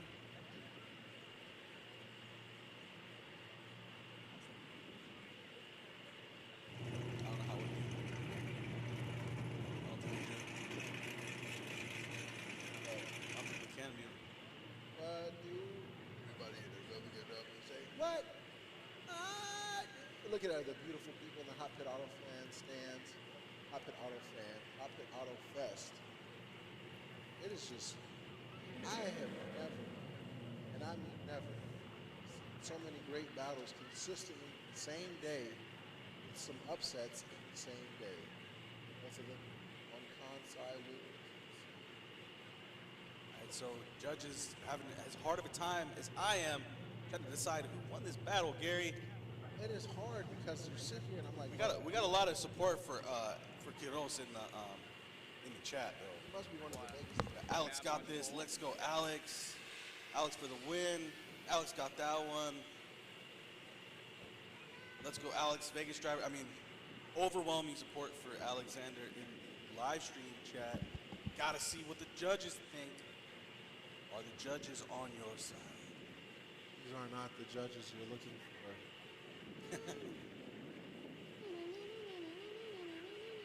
That sounds kind of crazy. That's me. Making that noise. That sounded crazy. Thank you. Hey, get off your phone, flag man. Well, he's trying to figure out who's winning. Like texting up here, hurry up. Well, he's getting. Oh, I like that That was a transition. little transition, huh? Michael Bayish, if you had that drop down up view, Oh man, they're really making you guys wait for this one, huh? right? The suspense. Gary, Chris, what are we doing? we are here at Hot Pit Autofest, round 3, season 4. Season 4 is crazy to say. It feels like a show. Oh, it's crazy. Imagine if Hot Pit Autofest was like Love Island Oh man. and all the drama between the drivers. Oh, all right. That was Right. Okay. And your winner is Eric Welch gets the win. Eric Welch gets the win. Eric Wilson, lockdown performance Mustang. Another a beautiful morning. Yeah. So the judges going against the wishes.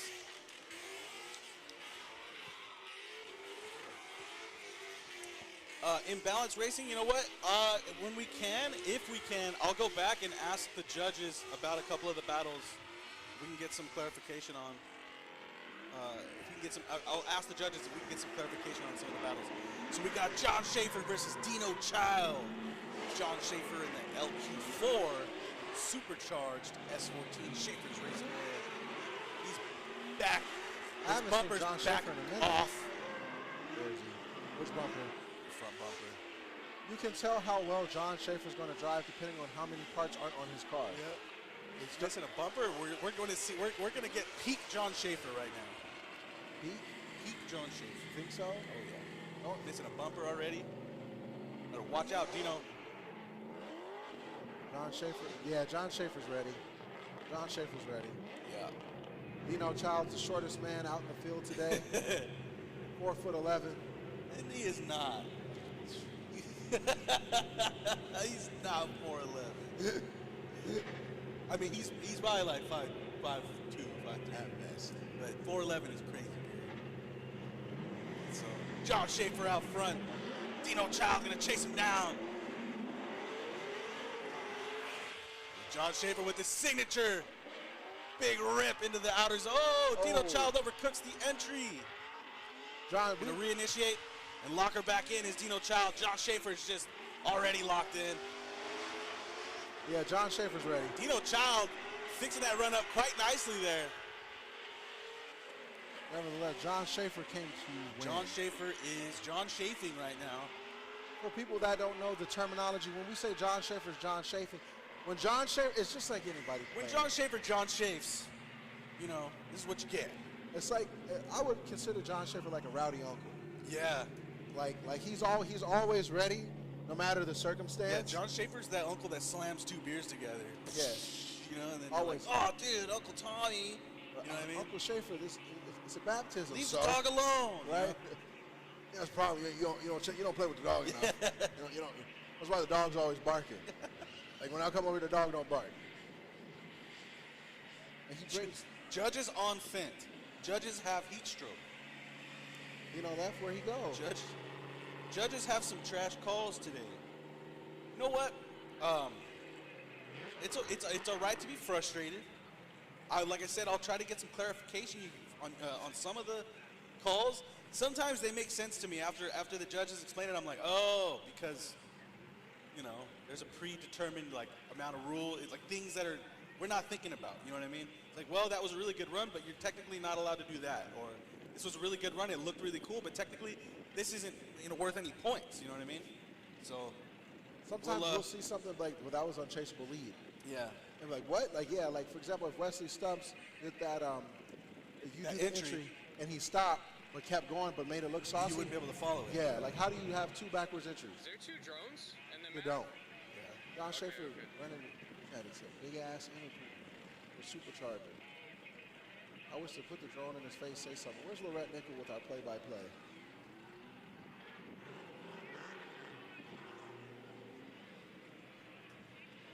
So I'm assuming Dino Child had some sort of, look at this big, giant flick. That, God, it's got to be so fun. I'm just not that confident swinging a car against the wall like that. It's John Schaefer's. Ooh, So this is what I mean by John Schaefer, John chafing. He uses a button as a gas pedal. It's not a pedal. It's not adjustable. It just turns on and turns off. It's a toggle switch. This gas pedal. This is essentially what you're seeing. There was one beer left in the cooler. He popped the top and won his shirt from Miller Lite. And I was like, yo, I just want a Miller Lite shirt. Oh. So what happened? Do you know? RJ, do you know what happened? As we wait to see who won, John Schaefer won. John Schaefer gets the win. Dino Child is out. I guess something happened. He had to take off, and maybe something was catastrophically wrong with the car. So, okay. Krabby McNasty over Krabby here. boy, hello Krabby Patty there from John Schaefer. People in the chat, usually we do have the judges come down. So what will happen is when we come back from top 16 and we have that break, we will explain that exactly what's going on. And they will tell you, and they're not scared to, they're not throwing a stone and hiding the hand. They're very chest out speakers. So I'm going to see if we've got a second here. Maybe I can go grab one of the judges and we can explain one of those runs. Yes.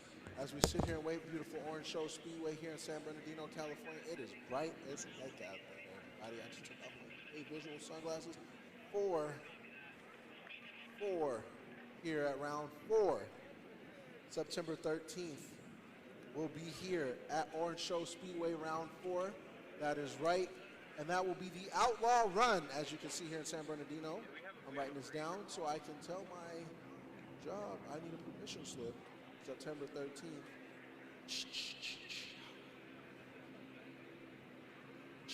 And for everybody wondering at home, we do have a spreadsheet, so it is updated for the next round, but also as myself being forgetful, I will write this down. So going into the next round, we do know what we need to do.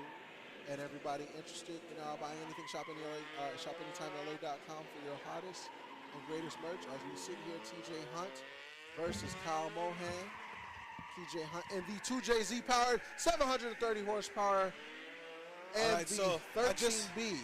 Just went and talked to the judges. When we do get a little break here in a second, I'm going to have them go over a couple of the battles for you guys so you can understand what is going on in their heads. That way we're not just throwing random results at you and not explaining how they're coming to fruition. Kyle Mohan in the Mazda. Is that a It's an MX-5, Gary. That car is so funky. It's like such a proprietary car. Like it's so wide in the front and thin in the back, and it's like the front width of it is got to be so close to the wheelbase of the car. It's such a trippy, weird build. Damn, so it's as wide as it is long? I want to say it's almost as wide as it is long. And the front like track width is either wider than the rear or just damn near as wide as the rear, which is insane. Somebody said, shout out to the announcers for getting us. That's our job. We don't like unresolved conflict over here. If you have a problem with the announcers, we have Fade Fridays where you can meet us at your local Applebee's and squabble up. Oh, Mike Barbosa said it's an NC with an ND body. That's a lot of letters. Okay. Well, he means it's old technology with a new body on it. Basically. Oh, Grandma got a facelift. The NC is still like real old. It's just still, you know what I mean? I don't know about Monsters. All right, so. Whoa! Out of there is TJ Hunt. Man, some of these. That guy, TJ, took off. He is gone. He must have that thing turned up to 11. TJ Hunt filling the outer zone. Kyle Mohan doing what he can to catch up, but TJ Hunt is gone in that thing. Later. You know what I'm going to start needing, everybody? Give us your government names. A little bit of a bobble there from TJ, but, I mean, he's cooking, so I'm sure it's going to matter. Mr. LZ, we're using your full first, last, and hyphenated name. Well, isn't LZ just easier to say than like Lizette, White, whatever it is? Yeah. I don't even know what it is. Super German or something. It's like, yeah. And then TJ can't be that hard. It's not. He told me his government name. It's goofy. So I can understand why it's TJ. So it's TJ for over. Yeah, he's like the third. So in his family, he's like blank J third. Yeah, I mean, same with Hurt. Yeah, he's Hurt. I'm junior. But like Hurt Church is, It's hard to say. It's hard. It's for the. You've known it for so If you long. want to be difficult, it's hard to say. It's not that hard to say. Well, you've heard church. You know what I mean? Hurt church. It's not hard to say. That's it's a just, Caribbean name. yeah, you're just being difficult if you think that's hard to say. 4 battles left. All right, we're gonna switch it up. Man, I wish I could watch that again. I wish I was paying more attention to watching his car when he took off. He took off like a rocket. He did. What the Well, I hell? think what happened is Kyle's car took a crap, and then he just. It was just like the contrast for me. That it looked crazy. I love seeing that. Like it's like time standing still. Yeah. All right, so Mohan gonna do what he can. See if we could salvage this battle here. There you go. Kyle Mohan's car turned on. And that's the cool thing about GT Wings is when you're riding the wall and they're basically just cutting lines and slashes into the banners all up on Oh, the TJ. Oh! TJ Hunt, no! Now we TJ got it one Hunt. more time, people. Now we got it. Oh, dang it. What is going on? Something's in the Kool-Aid at the watering So shack. this is gonna default back to. I mean, we got 2 major mistakes from both drivers in this lap. This is gonna go back to the TJ's lead run. The judges are gonna have 1 judgeable run, and it's gonna be the TJ Hunt lead run. That's it, really. That's so it. Mohan, it's gonna. Had Mohan walk it finished off. that, it would have been a one more time. Yeah, if Mohan finished, it probably would have been a 1 more time. Give me 1 second, Gary. I'll be right back. TJ, I'm writing his name. I write my name well. So everybody in YouTube land, as much as I want to say, actually, Gilbert, that is not his name.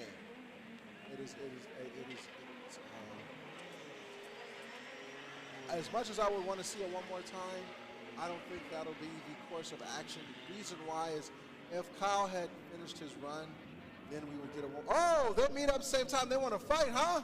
No, just kidding. Just kidding. They're not going to do that. Somebody out there in the crowd, watch out. Don't stand too close to the chop. Don't stand too close to the, oh, she disappeared. Don't stand too close to the track right top. You might get smacked. But it's good. It powered up.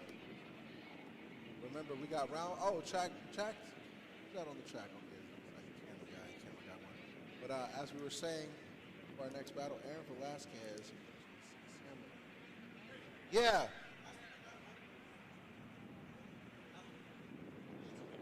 Okay, chat.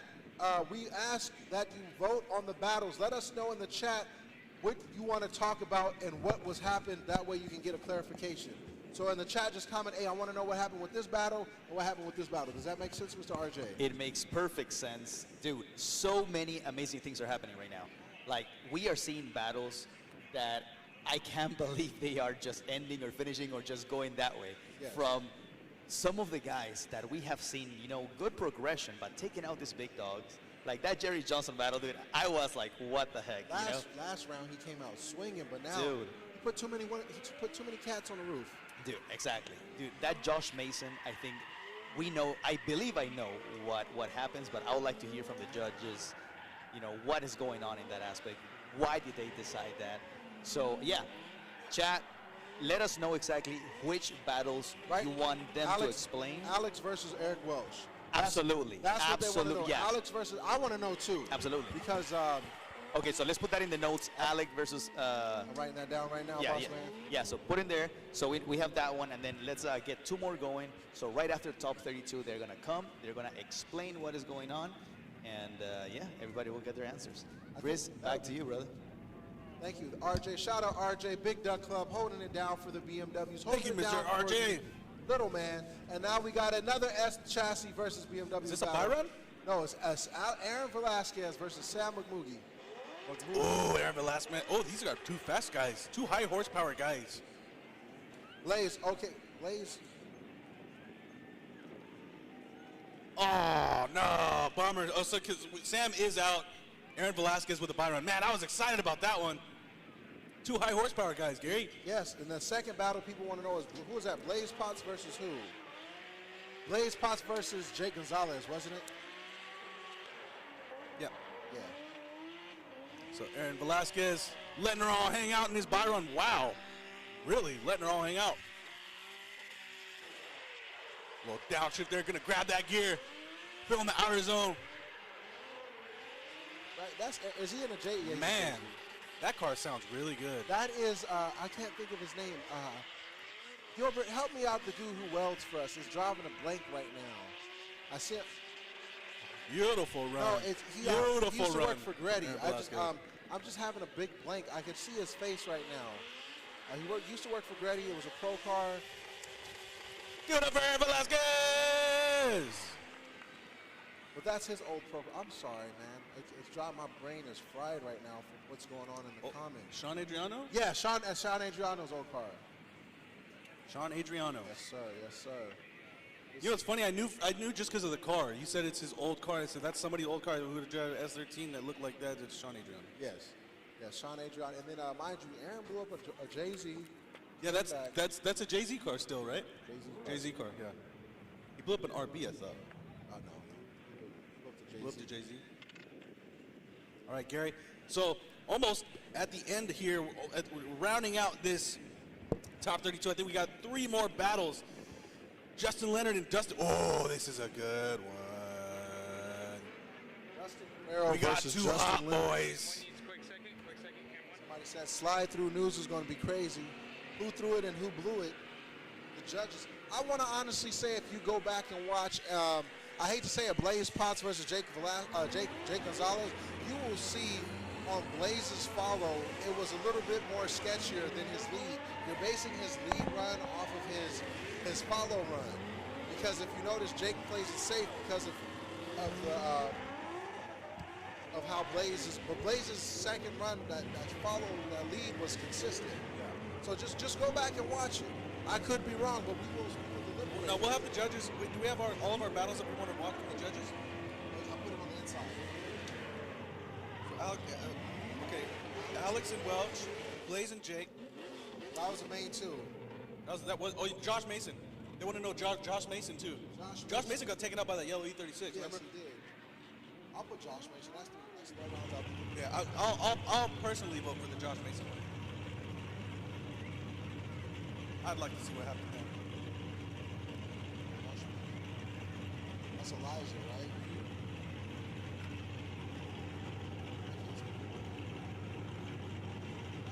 Headphones off, everybody. It is August 9. HOTPIT Autofest. As Chris Miller, he will give the paper to the judges so we can see who's going to be the battle of for you guys to choose.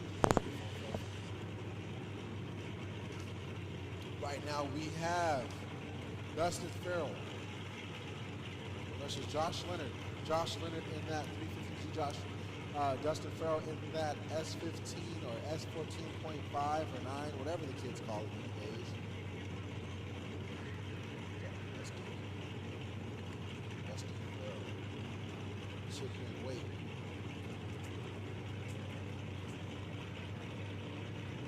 That's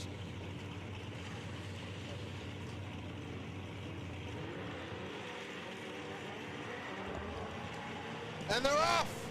Dustin Farrell leading. Oh, and Dustin Farrell, big old gap. I always love. Ooh, wall tap there from Dustin Farrell, dragging it, getting some red paint up there. Let's go hot dogs. Dustin Farrell's one of those dudes like that. As long as he can get out that first round, he'll podium. Yeah. And the shitty thing is, the crap, fuck it. Ooh, damn.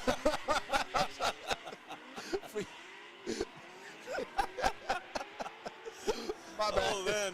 My bad. So Dustin Farrell, yes. Beautiful lead run. Justin Leonard having a little bit of trouble out there in one of the outer zones, but doing a great job overall of winding it down at the end there and reeling in Dustin Farrell. Blaze Potts in the comments right now. Isn't the chase driver supposed to be in the zone, driving straight, no smoke? Okay. You know what? I'd love to see Blaze Potts' point of view of what happened. But yeah, Blaze, we got you on one of the battles that the judges are going to come explain because we don't understand what the F happened. So we'll get some clarification on that. Man, you remember when the barbecue chips used to have the KC Masterpiece barbecue logo on it? That's when those chips and a Subway meatball sandwich with a little. Right? I'm not lying. Right Literally now? I used to eat that exact thing with those exact Parmesan chips. cheese on it? Yep. Would you put ranch on it? No ranch. I didn't put ranch. Okay. On it. I wasn't up on game back then. Same. Damn it, I'm getting distracted. All right, so Justin Leonard out front. I know we're thinking about food right now.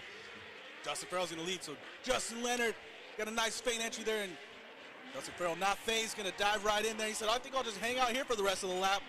What engine is in that? Is that a LS? I think it's an LS. Yeah, LS. I can see the intake. Oh! Shut her down there from Justin Leonard. He's like, hi, I'm here too. Well, That's- but will Justin Farrell complete it? Well, he just gonna go. I think that's going to be decided there, Gary. I'm not sure what happened. We're having Justin Leonard having a great lap so far. I love Dustin Farrell. Dude, I say it every time. I know service on the Z. Big flex. Big man, big He got flex. some services? Service on the front. I think that's the way it should be. Honestly, in drifting, have a solid wheel in the front, super solid, and then just like a just whatever your beater wheel. It doesn't matter too much. It just because that front wheel is just gonna look nice from the pictures. Well, fire. Justin Leonard's car, fire. Justin Leonard's car, fire. Fire. Left rear quarter panel. Fire, guys, he's right in front of you. That black car right in front of you, left rear quarter panel. There you go. Nice. Sprayed it down. They're The looking. fire guys are on it. There you go. Fuel system's back there, so let's be sure, yeah? Everybody in the crowd was like, what's going on? Bro, my shorts is drenched. I know, this is not fun. It's not great. You got the towel. Yes. The towel is wet. I am glad. Shout out to our beautiful fire team. Did we say it? We figured, yeah. All right, so Dustin Farrell, making it official. Dustin Farrell gets the win. Yes, sir. Yes, I love how thorough you are, RJ. Even with you don't assume. It's like I'm gonna let him know, regardless. You know. RJ, your new name is Sherlock Holmes. Dustin, I hate you Jay-Z dudes because it sounds so good. And guess what? You know what else? It does. It works. It just works, Gary. But is he gonna flex on him? Yep. Though notice a little bit more angle. Give it. Hey, with the wheel out the window. Give it up for Dustin Farrell. That boy hot. There we go. Now he can't see. He's gonna have to give it a second. Right. Smoked himself out. I'm so excited. Hold on.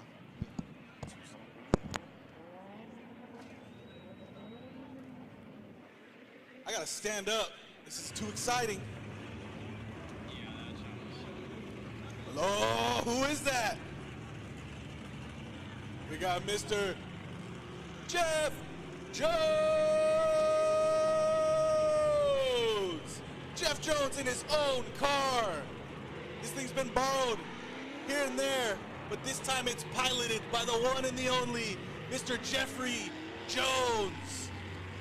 On opposite end of this battle is Margaritas Katsanidis. Both HOTPIT Autofest OG. Look at that livery on Margaritas' car. Is beautiful right now. Hot boying it up. I never thought this is as close as I'm getting. Jeff Jones, Margaritas Cantanitas. I never thought I'd announce a Jeff Jones battle. I got to say Jeff Jones. Felt good. Feels good. Jeff Jones. Last time, I believe one of the Shanahans was driving his car. Yep. Now, Jeff, what made Jeff Jones compete, RJ? Tired of watching all these guys. I'm going to show them how it's done. Hold on, what'd you say? RJ, say something? Thought it was him? Yeah. All right, so Jeff Jones Jeffrey versus Mr. Margaritas Katsanidis. Who qualified higher? You know? Jeff Jones. Qualified Very higher. Qualified. Jeff qualified higher. Obviously, he's in the lead. All right, so Jeff Jones, Margaritas. Damn, hashtag justice for Alex and Blaze. we'll get it. We'll get you. So Jeff Jones gonna flick it in with a feint entry, tap the wall here. The throttle control for Margaritas, staying right behind Jeff Jones there. And Jeff Jones with a nice, perfect little transition to the outer zone. He's saying, this is how you're supposed to do it, guys. I've been telling you all along. You gotta fill the zones. And Margaritas keeping it on him. Margarita's trying to debo Jeff Jones. Jeff Jones, you know what? Jeff Jones, and I'm glad he did too, because Jeff Jones came out here and drew the perfect line. That this is how I want the lead lines to be done. No ifs, ands, or buts. Give him the beans, greens, potatoes, tomatoes. Man, he's sticking his hand out. He's like, "Come on, Jeff, what are you Said, doing?" bring it on, bring it on. Y'all not gonna throw hands though. Hey, Margaritas put it on him. He did. He put it on him. So Jeff Jones is gonna have to do the same. I feel like we're gonna have to go behind the scenes and pull some points from Jeff Jones just because we can. Somebody said, "Dude, I'm trying to read this chat. Dude, why you gotta scream so much?" We're excited. Okay, if you want us to be boring and be like, "Hey, yeah, be excited." Oh, Jeff, okay, let's do this. Let's do the next one. Let's do the next one for him. Who is it? Who is it? J&E Project. J&E. All right, we got you, J&E Projects for sure. Here you go. This one's for you, dude. Just for you. And JR Fiber, judges whack, hot pit whack, your screen name whack, your life whack, your job hold on. whack. What is it? J&E Projects. All right, we got you right here. Ready? Let's bring it down to 1, Gary. Just one. Yeah, just a 1. We're doing it just for him. You can see how exciting this is going to be. Where only proximity counts, depending on the ground. Yeah, don't need to be in that. You could always come here, JR, and drive. Sorry, It'd be better. That way you have a. Well, if you don't want us to be exciting, you want us to be more boring, maybe you should show up and drive. Yes. And maybe we would, because these guys can drive, so it's exciting. Sorry. Yeah, JR Faber.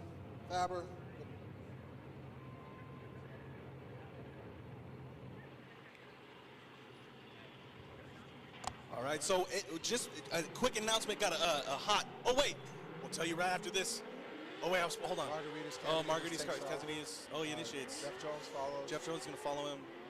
Jeff Jones is following. They're both drifting. Margaritas is still drifting.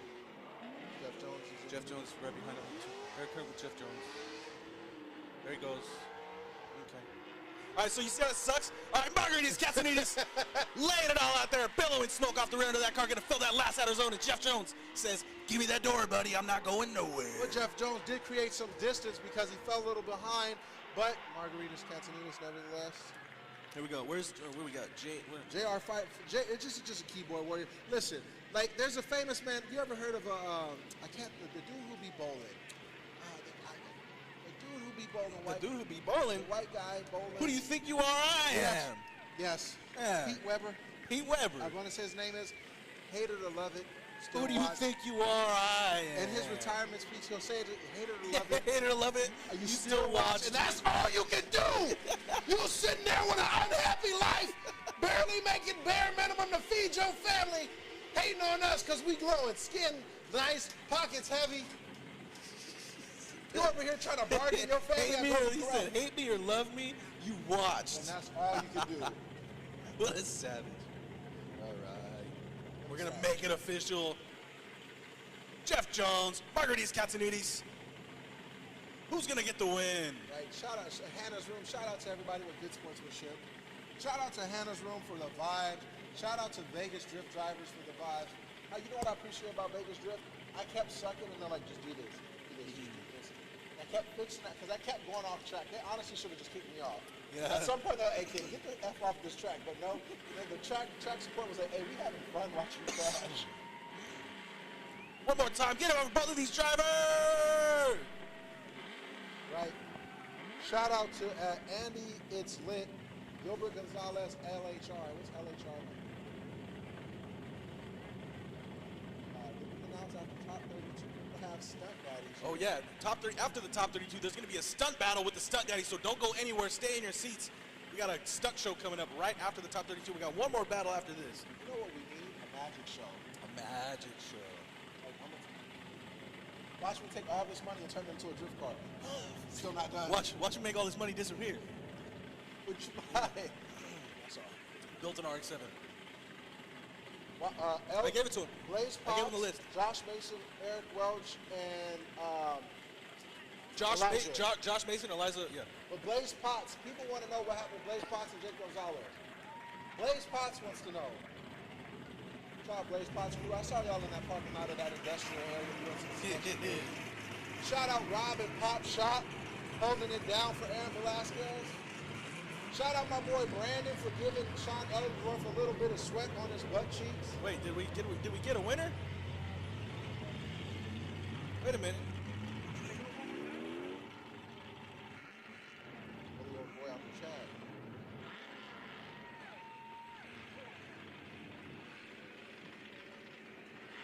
Bro, Gary King will not be getting. Listen, you didn't listen. My boy is being petty. Oh, he's getting off track. Gary King ain't gonna be getting free Popeyes turkey this year with all that KFC talk. Listen, my boy. If y'all didn't know, I'm low-key sponsored by Popeyes. And listen, no disrespect to Popeyes. Y'all mashed potatoes, I just can't drink them. Can't drink them? You gotta drink them? Wait a minute, who won that battle, Gary? I don't know. What just happened? Hannah's room, sorry, unfortunately, the vibe, you can only pass the vibe, but I can't pass the chicken. Why is it focused right there? Where'd this battle come from? Cameron Sorensen versus Josh Stewart? Is that on the paper? It is.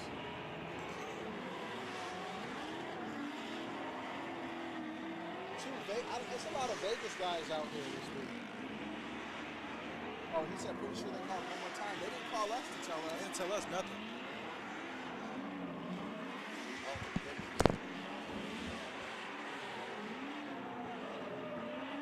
In case you guys wondered, we have no like live feed of like who's winning, who's like as the judges decide and tell the flag guy down at the bottom. We have to like somehow in the middle find out between them communicating who won and then say it before the flag guy does it. They don't tell us. Who are the judges? I'm not saying their government names, but they're over there. Yeah, they're over there. Did LZ go yet? Unfortunately, LZ got disqualified. Somebody brought a time machine and took him, so he has a DNF. Are you trying to track him? Sandwich time? Oh, I'm just making shapes.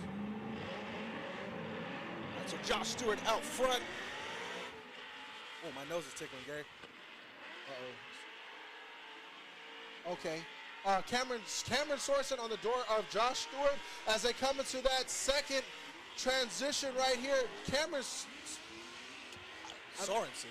I'm having an stroke, attack. Gary? Yeah, I think so. Cameron Sorensen digging in the door there of Josh Stewart. That is a little boy. That's a young man right there, Gary. That is doing the thing. He's doing the thing. That's insane, the proximity there from Cameron Sorensen on the door of Josh Stewart. Your brother, Brandon, her sister's Amanda, and Cameron. The replay froze because it was just that damn good. Cameron and Josh Stewart broke the replay machine.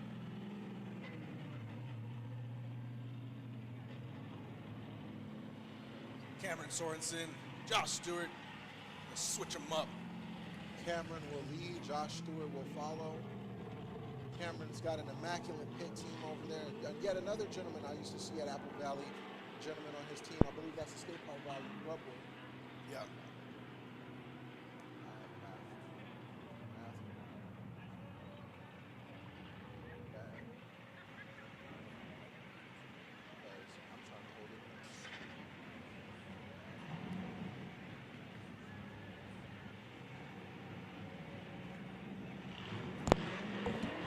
And they're off. Cameron Sorensen versus Josh Stewart. Cameron Sorensen leader. Josh Stewart on the tail of Cameron Sorensen.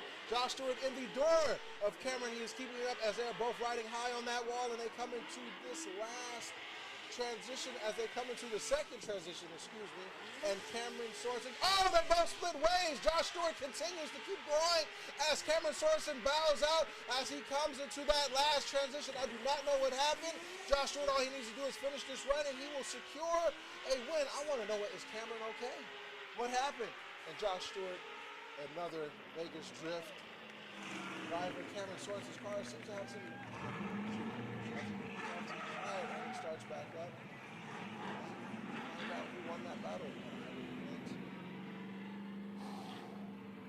See here, everybody in the replay. Cameron Sorensen chooses that transition high on that wall. They're both riding, and Josh Stewart on his board. And they will come here to transition into that second turn. You'll notice about a quarter of the way through, Cameron's car just bows out. And it was the smartest thing that he just went the other way. He didn't try to spin out, just get out the way. Josh Stewart will continue, I'm about to say continue to ride that last bank. Just like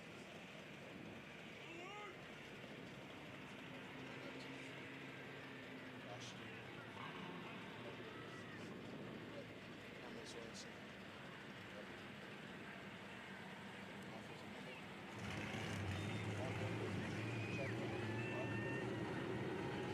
Everybody in the crowd, are you having a good time here at HOTPIT Autofest? We got a good crowd today. Usually it'd be stagnant, but y'all, ladies and gentlemen, boys and girls. All right, I was about to say. And everybody, Josh Stewart gets the win. Josh Stewart gets the win. And then, was it a one more time for Jeff? Okay, nobody told us. Everybody give it up for Cameron Sorensen, one of our youngest competitors here. The youngest, how old is he? 12? He's 15. That boy is 15 now. I remember he was 7. That boy grown up. Explaining everybody, give it up. Jeff Jones and Margaritas Cantanitas shadowing in the back. Everybody give it up for Cameron Sorensen, our youngest competitor here. Josh Stewart. We told him Josh Stewart won. Oh, no, Yeah. Boy, get back over there, Tommy. All right, so Josh Stewart gets the win. Josh Stewart gets the win. Oh, now you need alignment. Josh Stewart's going to have to go do the toe on the front end of that car. There we go. Is it supercharged? I don't know. It's real fast. It's super fast. All right, so we got Mr. Jeff Jones. Now we got somebody in Vegas from the battle. Margaritas Katsanidis. My name is Margaritas. I like to fix cars. I'm a doctor. Big freaky Greeky over there. Freaky Greeky. Oh, I like the way he said that. That's what I call him. He's a doctor. When I found out he's not a doctor, I took that away. I thought he was a doctor. Somebody lied to me. He's the LS doctor. Bro, for 2 seasons, y'all let me think this man was a doctor. What does he do? Just builds engines, right? I don't know. Do you know his profession? The freaky Greeky? Margaritas? Oh, He's an engine builder, yeah. LS doctor. I'm not even going to repeat that. Somebody said Jeff Jones sold me blank at FD. Smiles and hugs. Hugs and kisses. Jeff Jones with... No, I was Barkley in the back. No, that's Adele. Yeah. No, that's that other band. Oh, they're playing Adele. Yeah. The worst thing for me, it's going to be off track. When I find out British singers sing like Americans and then they're British, it's like your voice is so beautiful. Thank you very much, bruv. Yeah. Huh? I love to sing. So Jeff Jones out front. Let's see if we get a repeat. Do we have a definitive winner? Jeff Jones running the wall. For people that didn't know, Jeff Jones is a professional drifter. Very professional. Gary's been doing it for a long time. That he has. And Margaritas not quite filling the entire zone, but doing a good job of proximity nonetheless. Is Jeff Jones giving Margaritas that work right now? Yeah, Jeff Jones is giving him the Schwerks, Keith. Would it be disrespectful to call him Fitting Jones? Yes, it would. Because he's drugging up the competition. Take a little bit of that, just stay around. Jeff Jones, textbook lead run. Good, a textbook follow. Jeff Jones did podium 3rd years ago at Irwindale, which was amazing to see. And there's plenty of other times that he should have as well. I've seen Jeff Jones go down due to things that are out of his control.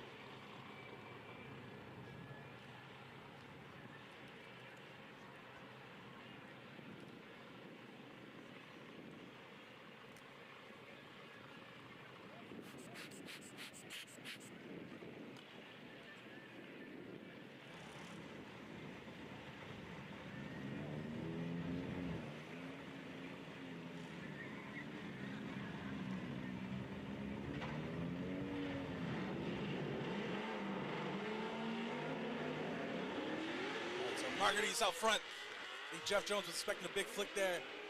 Jeff Jones, a little bit of proximity made by Margaritas Cantanitas, the LS Doctor, Freaky Greeky. Comes flying off of the bank is Margaritas, but Jeff Jones is going to dive in and fill that zone. Oh, dropping the tire there. Is he going to catch back up? Can he catch back up from this? Margaritas drawing a really beautiful, fast line right now. going to be hard to close the proximity there for Jeff Jones, especially with the power deficit. What do you, I would say to say, you can kind of say who won that. I'm going to go ahead and give that one to Margaritis Katsanidis. Jeff Jones is getting a little bit gapped there.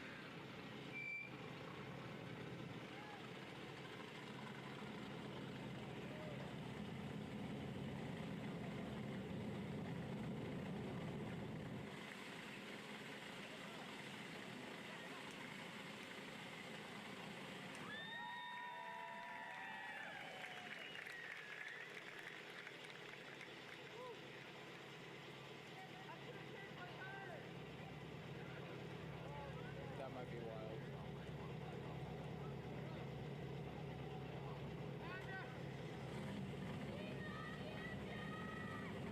All right, everybody. Jeff Jones, one of the founders of HOTPIT Autofest. Margaritas Cantonitas, one of the OGs of HOTPIT Autofest. Give it up for these two gentlemen. Margaritas showing his respect for Jeff Jones, because everybody likes to talk the mess, but he can walk that mess as well. And he's just telling them, you gave me a very good run there. Jeff is like, man, I got that. And we have a winner. Our winner is Margaritis Katsanidis. Takes out Jeff Jones. Dethrones the king of Hot Pit. Say, pack it up, Jeff.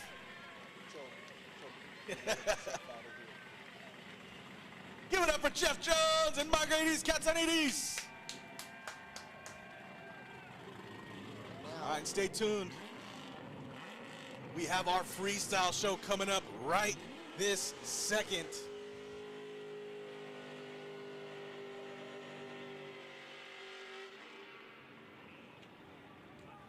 All right, so the Stunt Daddies are coming out.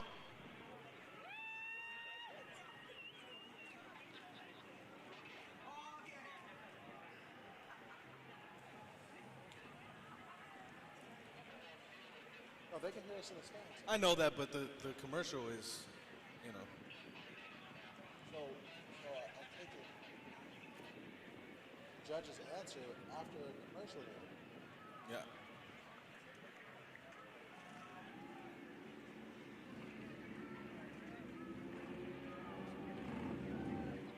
All right, so stay tuned. All right, so round 3 of Clutch Kickers coming up September 26th to September 28th. If you are from the other side of the country, if you're not West Coast, or if you plan on traveling for drifting, if you like drifting that much, you guys are excited about drifting, if you want to watch some stuff just as crazy, just as cool, and just as competitive as HOTPIT Autofest, go catch Clutch Kickers round 3, September 26th to September 28th, hosted by Mid Pond.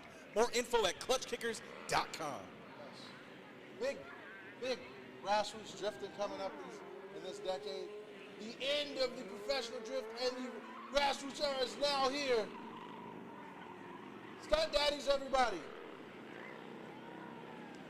Just curious when battery swap or battery.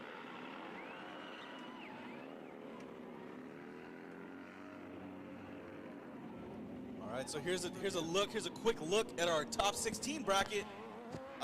Live stream is going to come back on at 7:45 p.m. Don't miss that. But here's the graphic for what you're going to be looking at in that top 16. We're going to have Jerry Johnson, Ryan Fisher, Illingworth, Macalinao, Casey Chavez, Nathan McGuire, Luke Pacula, Odie Bachis, and on the other side, Rome Sharpentier and Eric Welch, John Schaefer and TJ Hunt, Aaron Velasquez, Dustin Farrell, and Margaritas Katsanidis versus Josh Stewart. But for everybody in the live stream, your questions will be answered in about 3 minutes. We will find out the controversial calls that you have questions for. All right, so we've got Mr. Tommy Roberts and I believe Tony Cisneros. They're judges and they're on their way to answer your questions. So you guys are no longer going to be left in the dark as to what has happened throughout some of those battles, some of the questionable calls and all that. We will address them in just a minute.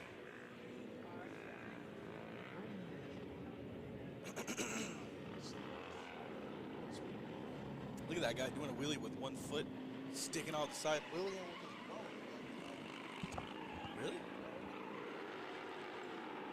This guy's drifting. That guy's drifting a. What is that? That's a bike. Like a Sportster. I want a motorcycle like that. I feel like Captain America.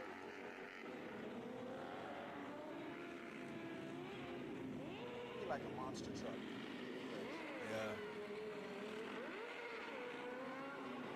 Yeah. All All right, so we got all three judges coming. We're going to hand it off to them. Yes. And we'll see you guys in the top 16.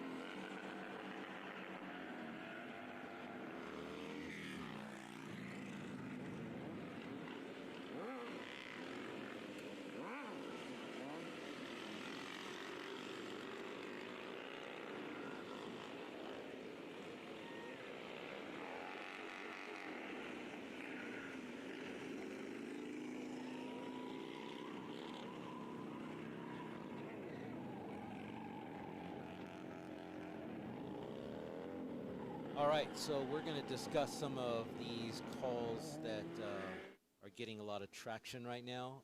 I'm Tony Cisneros, one of the judges here. I'm Tommy Roberts, judge. And back behind us, we got Nick Gross. Former driver, actually the first ever winner of a Hot Pit Autofest event. Nick Gross right here, guest judging for us this weekend. Yeah. So first one, I guess people lighten up the comments. It would be Alex and Eric Welch. Yeah, let's go over that one, if we could pull it up. Yeah.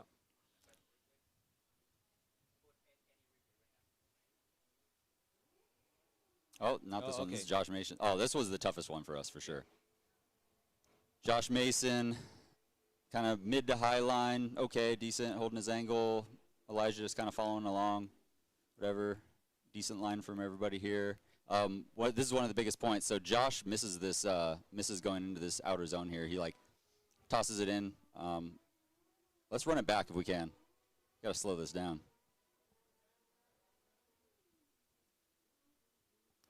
Can we run that back a little? To zone 2. Yeah.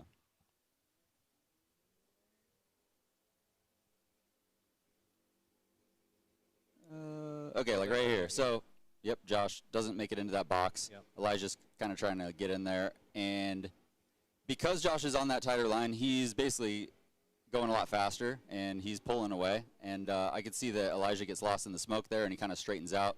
So from my perspective, you know, Elijah's doing what he can to keep up, but he's following a car that's on a totally different trajectory than you're supposed to. So that car is going to be going faster than he should be. Elijah starts falling back. He gets in the smoke, and that's what kind of causes him to bobble and straighten. But otherwise, honestly, not a bad follow from Elijah. Just not a great lead run from Josh on that one. So they switch spots. Yeah. They can pull that up. He was shallow going in, so he led him in going shallow, and then Elijah came in shallow following that in the follow position. So I think we'll switch it and watch. Nope. Oh, this is the different wrong one. We're all over the place. So Blaze Potts and Jake Gonzalez. This is actually a super evenly matched battle. This was another tough one. Yeah, it was really good. It was a really good battle. Actually, I went one more time on this one because after watching these, I had a really hard time differentiating the two. They both had mistakes going into Outer Zone 2 and Outer Zone 3, but they were like a little bit different mistakes. Right. Right. So Jake right here, for example, he enters OZ3 late, but then once he gets in it, he's in it. Right. You know, he just enters it late. So I think it was little mistakes that just kind of added up. I felt that Jake Gonzalez was a little bit slightly deeper into the zones, and that's why I gave him the win and the advantage in this battle. But it wasn't. Yeah. So here, Blaze kind of does the same thing Jake did in that one, and then I think in OZ3, Blaze does enter it earlier, which is a good thing. Yep. We do want that, but then once he gets into it, he kind of gets back out of it, and then back into it again. So it's just a different set of mistakes in that outer zone. So so you got a little bit back and forth. We discussed it, and yeah, I chose one more time on that one, but after these guys explained why they preferred Jake's, I agreed, and you know, I don't see anything wrong with that. Yeah. Going back to Josh Mason, because we didn't see the second run. Okay, well, let's talk about this because we can finish that. This is another split decision here. Yep. Can we do the Josh Mason run with Elijah? We didn't get the second run on that.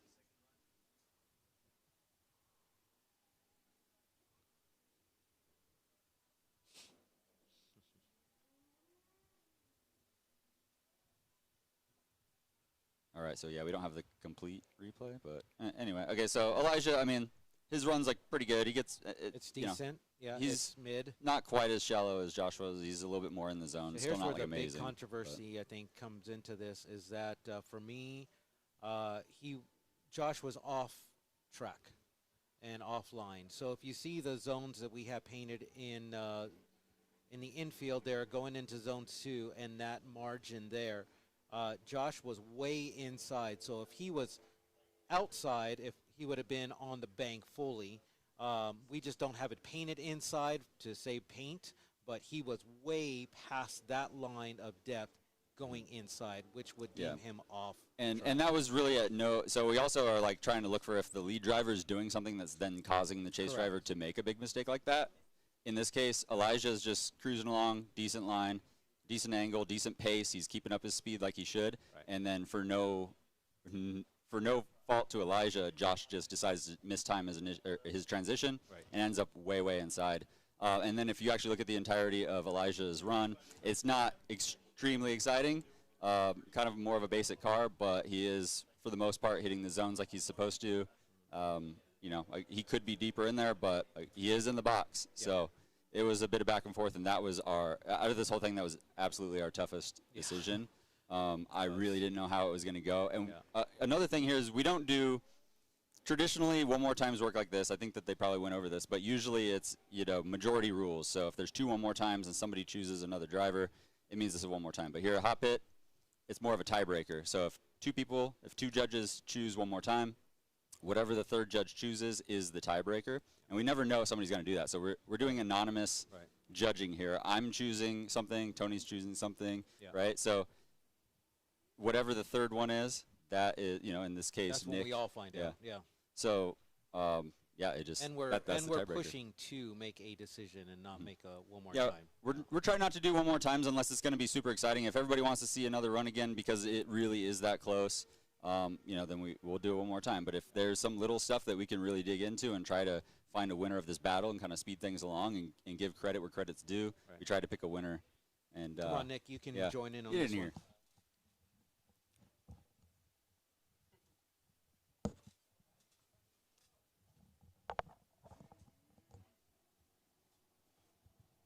So Alex Quiroz and Eric Welch. Eric Welch in the Mustang.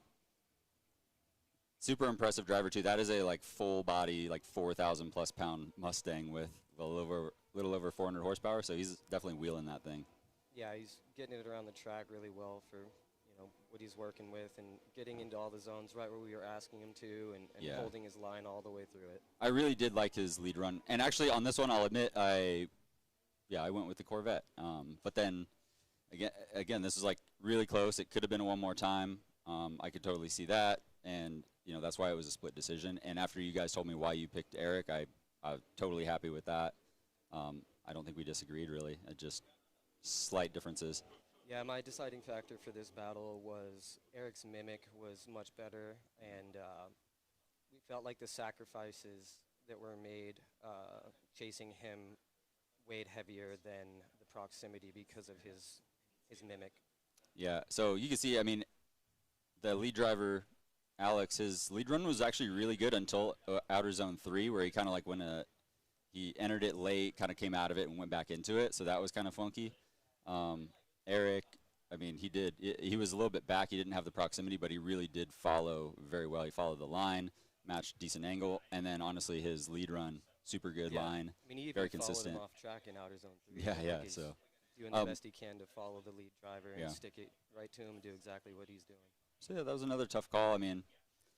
those were the three it seemed like people were talking about a lot. Did we? Yeah, we went through Blaze and Jake. So. Yep. Yeah, definitely toughest was I think Josh and Elijah, and that was what you went one more time on that one. Yeah. Yeah, you thought it should go again, and it was tough, but I went with Elijah. Tony went with Elijah. So. Yeah, there's a few split decisions today, but I feel like the calls that were made ultimately were the right calls. Yeah, like I said, we'll anonymously make our choice, and we'll show it to race control. They'll enter our choice into the computer, and then after he confirms with us what our choices were, then the winner's announced. Then we all three like kind of look at each other and we're like, okay, Yeah. I There's agree. no influence before we make the decision. It's just What's up? written down independently and shown to Daryl. Oh, top 16 bracket. Oh, nice.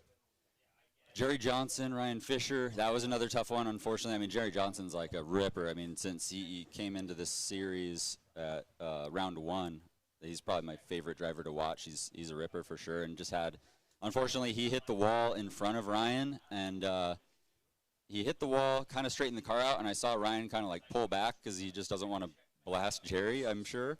And then from that point, he never really caught back up. So then, Jerry pulled it together. He did the rest of the track really nicely, but at that point, Ryan's already back, and he could just never close the gap, and I really felt like that's really not Ryan's fault. He's making a reaction on the wall. And then there was another little issue on the straightaway leading up to the initiation when Jerry was following, so kind of funky. But all right, are we wrapping this up? I think these are going to be some good battles, so stay tuned. Is it at 5:45? 7:45 top 16. Be there. Pacific time. Thanks, RJ. All right, guys. All right, bye. See you then.